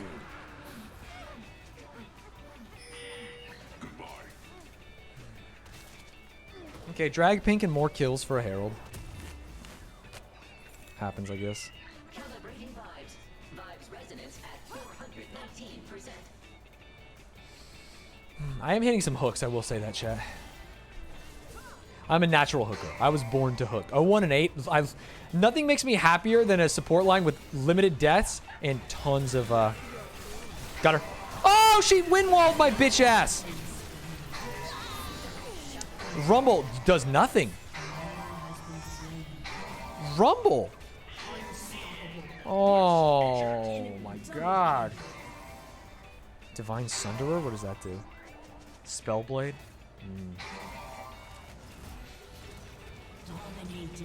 What's the QCDR? It's pretty low. He's got 400 stacks. Yeah, we probably lose this. Actually, it's a Nasus. You're crazy for walking up to him without even using traps. I respect this Jinx a lot. I'm going to try and get Jinx ahead. I actually think she's our win condition. And I know I don't say that about AD carries a lot.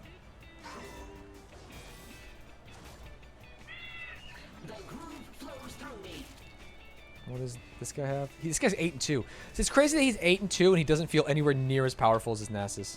I guess solo lane XP, baby.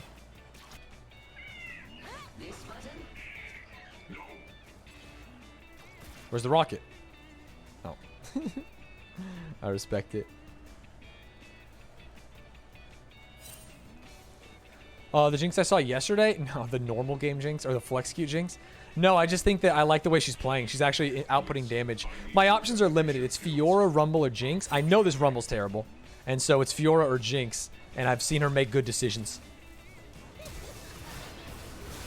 And I've seen Rumble make poor decisions.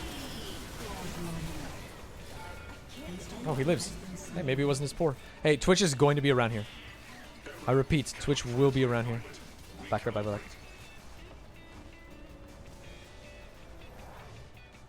Oh, Twitch is mid. That means we push. One more wave, at least. Teleport, huh? Who has teleport? Nasus? Yeah.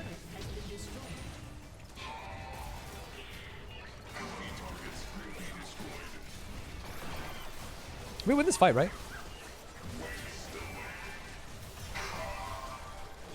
Not even close. Oh my god, not even close. Might be. I thought we were stronger. Jeez Louise.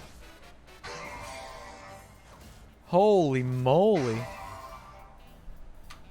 Fiora lost us another game. Yeah, they were talking shit to each other. Damn, we hit everything. We hit all of our CC. I just didn't have Ignite. With Ignite, maybe we win because he doesn't regen as much, but... How many stacks he got? 400 something. Where'd he go? 471, almost 500. Yeah, he just free farmed. What's crazy is they double killed him. Jinx literally got 2 kills at minute 3. Yeah, hopefully she gets armor pen soon, I guess. I don't know.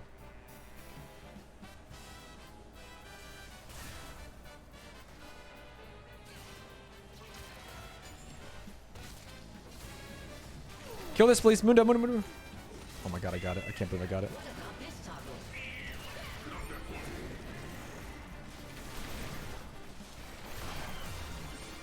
Kill it before it hits. Kill it before it hits.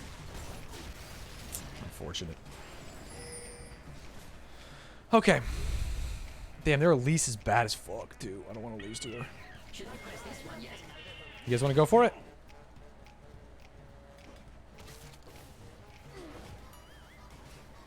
I'm just waiting for Twitch to fucking pop out of my butt. I don't think it's impossible to shut down a Nasus. Also, this is gold. Anything is possible. Literally anything is possible. No one in this game is very good at League of Legends.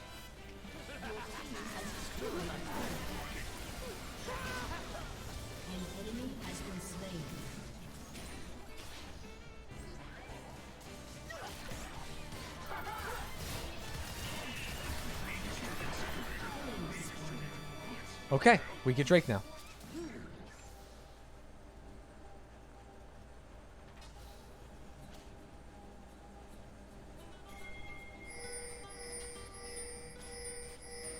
Oh, fucking Elise. She used all her cooldowns on the fucking Gromp, didn't she? I saw it. The question is, do I hook Rel? I think I do. Actually, the question is, do I fucking run up on these fools?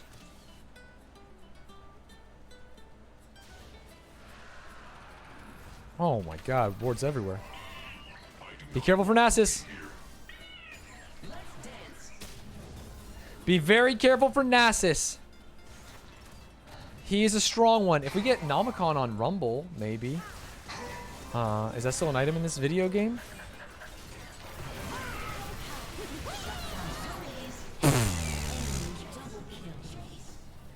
I'm about to get slimed. GG.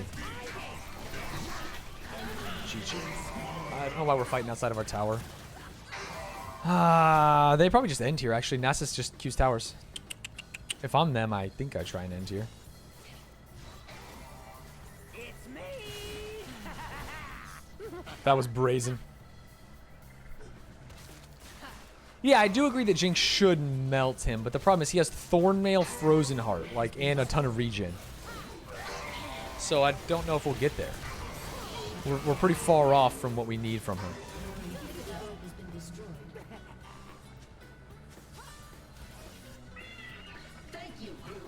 Yeah, this guy does need Lord Dom's regards. Prepare for the ultimate dance battle. Blitz. Alright, what's next? Baron? Dragon? We got Dragon. Man, this Dragon would be so nice to not fucking get insta-killed by their Twitch.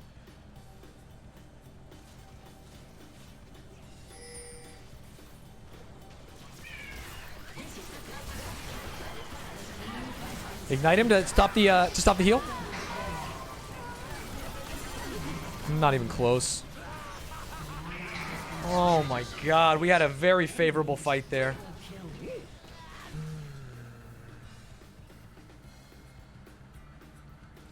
Jinx walked up a little too far, but I can't complain. Need to focus the Twitch. Yeah. Yeah, Twitch is... Oh. Yeah, the problem is they had Twitch, Samira, and Nasus, and all three of them fucking one-shot us. Why? Why would you flash in that?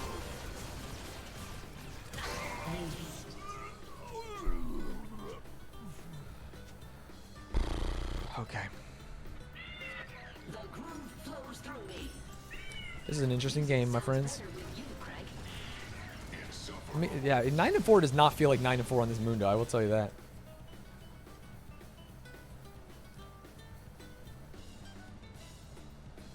Alright, next thing is Drake. Because I have to ward, I'm going to be so fucking far behind on levels. Don't touch that.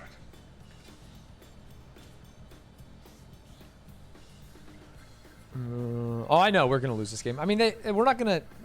We could win this game, and it'll come from them being fucking brain dead. Which happens in almost every gold game. Like, if she walks up right here and I get a hook on Samira or something.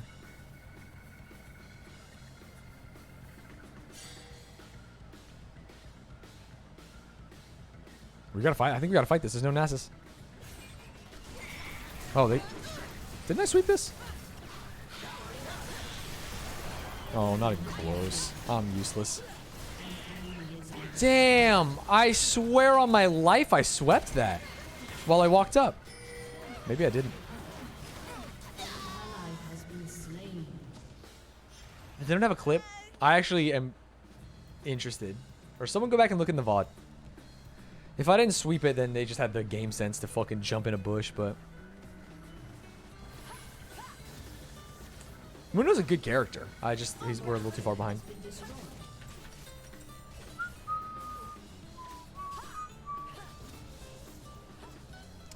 Yeah. Hey, they could go brain dead. I've seen people go more brain dead. The problem is they're Baron and everything.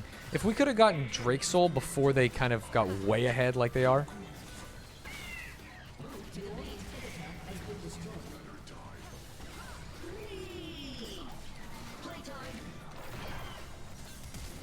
Why would you flash? Nice. That's why. That's why we flash. That's why we flash those, baby. Let's go. I'm a bad boy. Joe nuts. Thank you for the prime. Yes, I agree. Soul is brilliant. Soul is brilliant. My queen is so smart. I'm a bad boy. Come this way. Come this way. Come this way. Come this way. Oh, I tried to save you. You went to... Why'd you go alone? You gotta wait. We had no team there.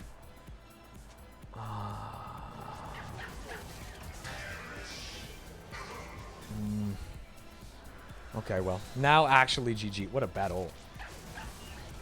What am I watching? What am I watching, dude? This is the fucking bottom of iron. Okay. It's fine.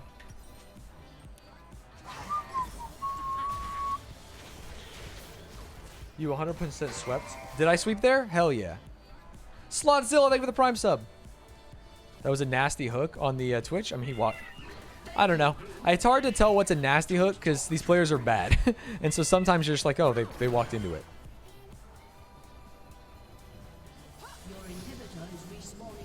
Yeah, we destroyed bot. Okay, so we need to get Soul. We need to stop their next Drake in 2 minutes. We need to hook a Twitch or a Samira, and we need to avoid Nasus. So what we need to do is hook Samira or Twitch without getting in range of Nasus. Oh, fuck. Come here. Come here. Come here.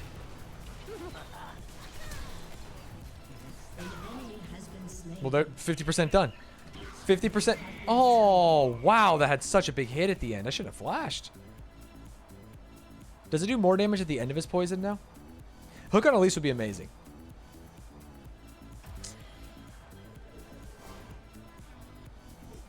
Oh, this could be a good fight. This could be a good fight. Oh, Rumble. Rumble, what are you doing, dude? I think our Rumble's actually very bad. I just don't know what the decision-making tree looks like for my team. That seems to be the biggest issue. Decisions are being made that are very, very bad decisions. Double reset. Let's go. Let's go. The double reset. Ult it right here. This guy got no mana.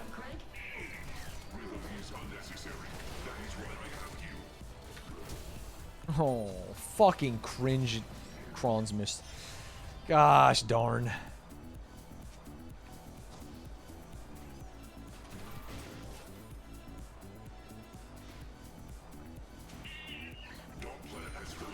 Yeah, Jinx is very good late game, but we got to get there, you know?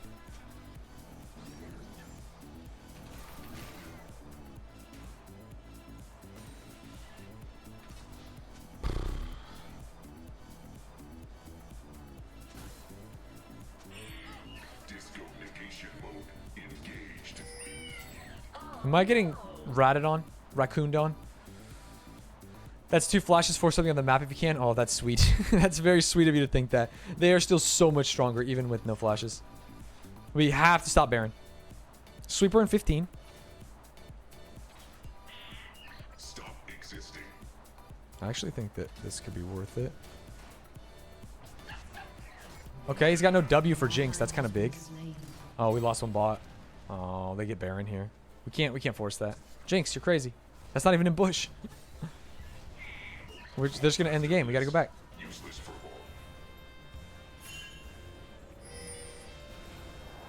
all. Oh, that's crazy. Oh, I'm dead. I'm dead because of it. Oh, I whiffed. GG. That's my B. I don't know what I thought was going to happen with that Fiora.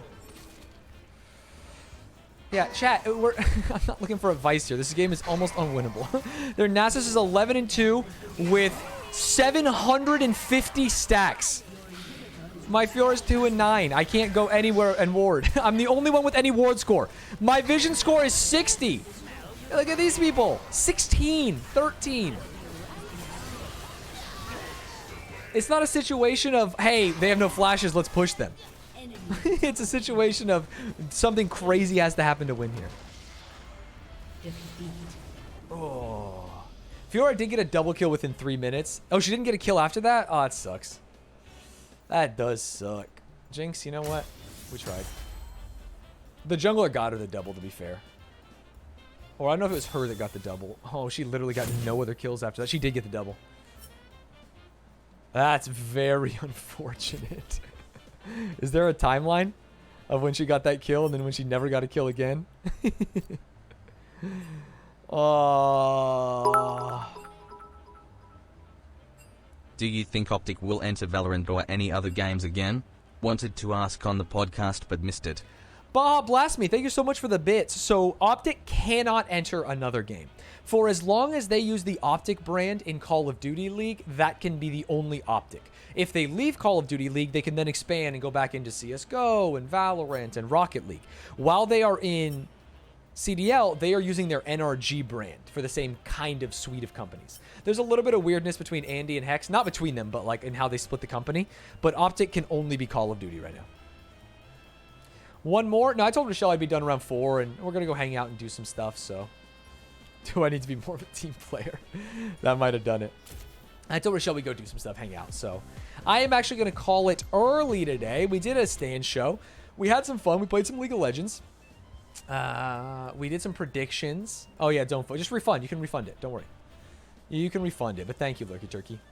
I'm going to vibe. I will be back tomorrow afternoon. So tomorrow at 12:30, I will be going on twitch.tv/Genji Esports for a panel. I think it's twitch.tv/Genji Esports about being a streamer. And then I'll go live in the afternoon, like 1:30, I guess, probably around there. A little 1:30 action. Maybe I'll go for a bit of a swim in the morning, a bit of a run, you know, continue to work and twerk this body, this absolute fucking unit, this machine that I got right here. I love you guys. I'm out of here. I'll see you tomorrow. Hey, before you go, make sure you subscribe to my YouTube and then also the podcast so you get all the content and join the Discord maybe. I love you all. Peace.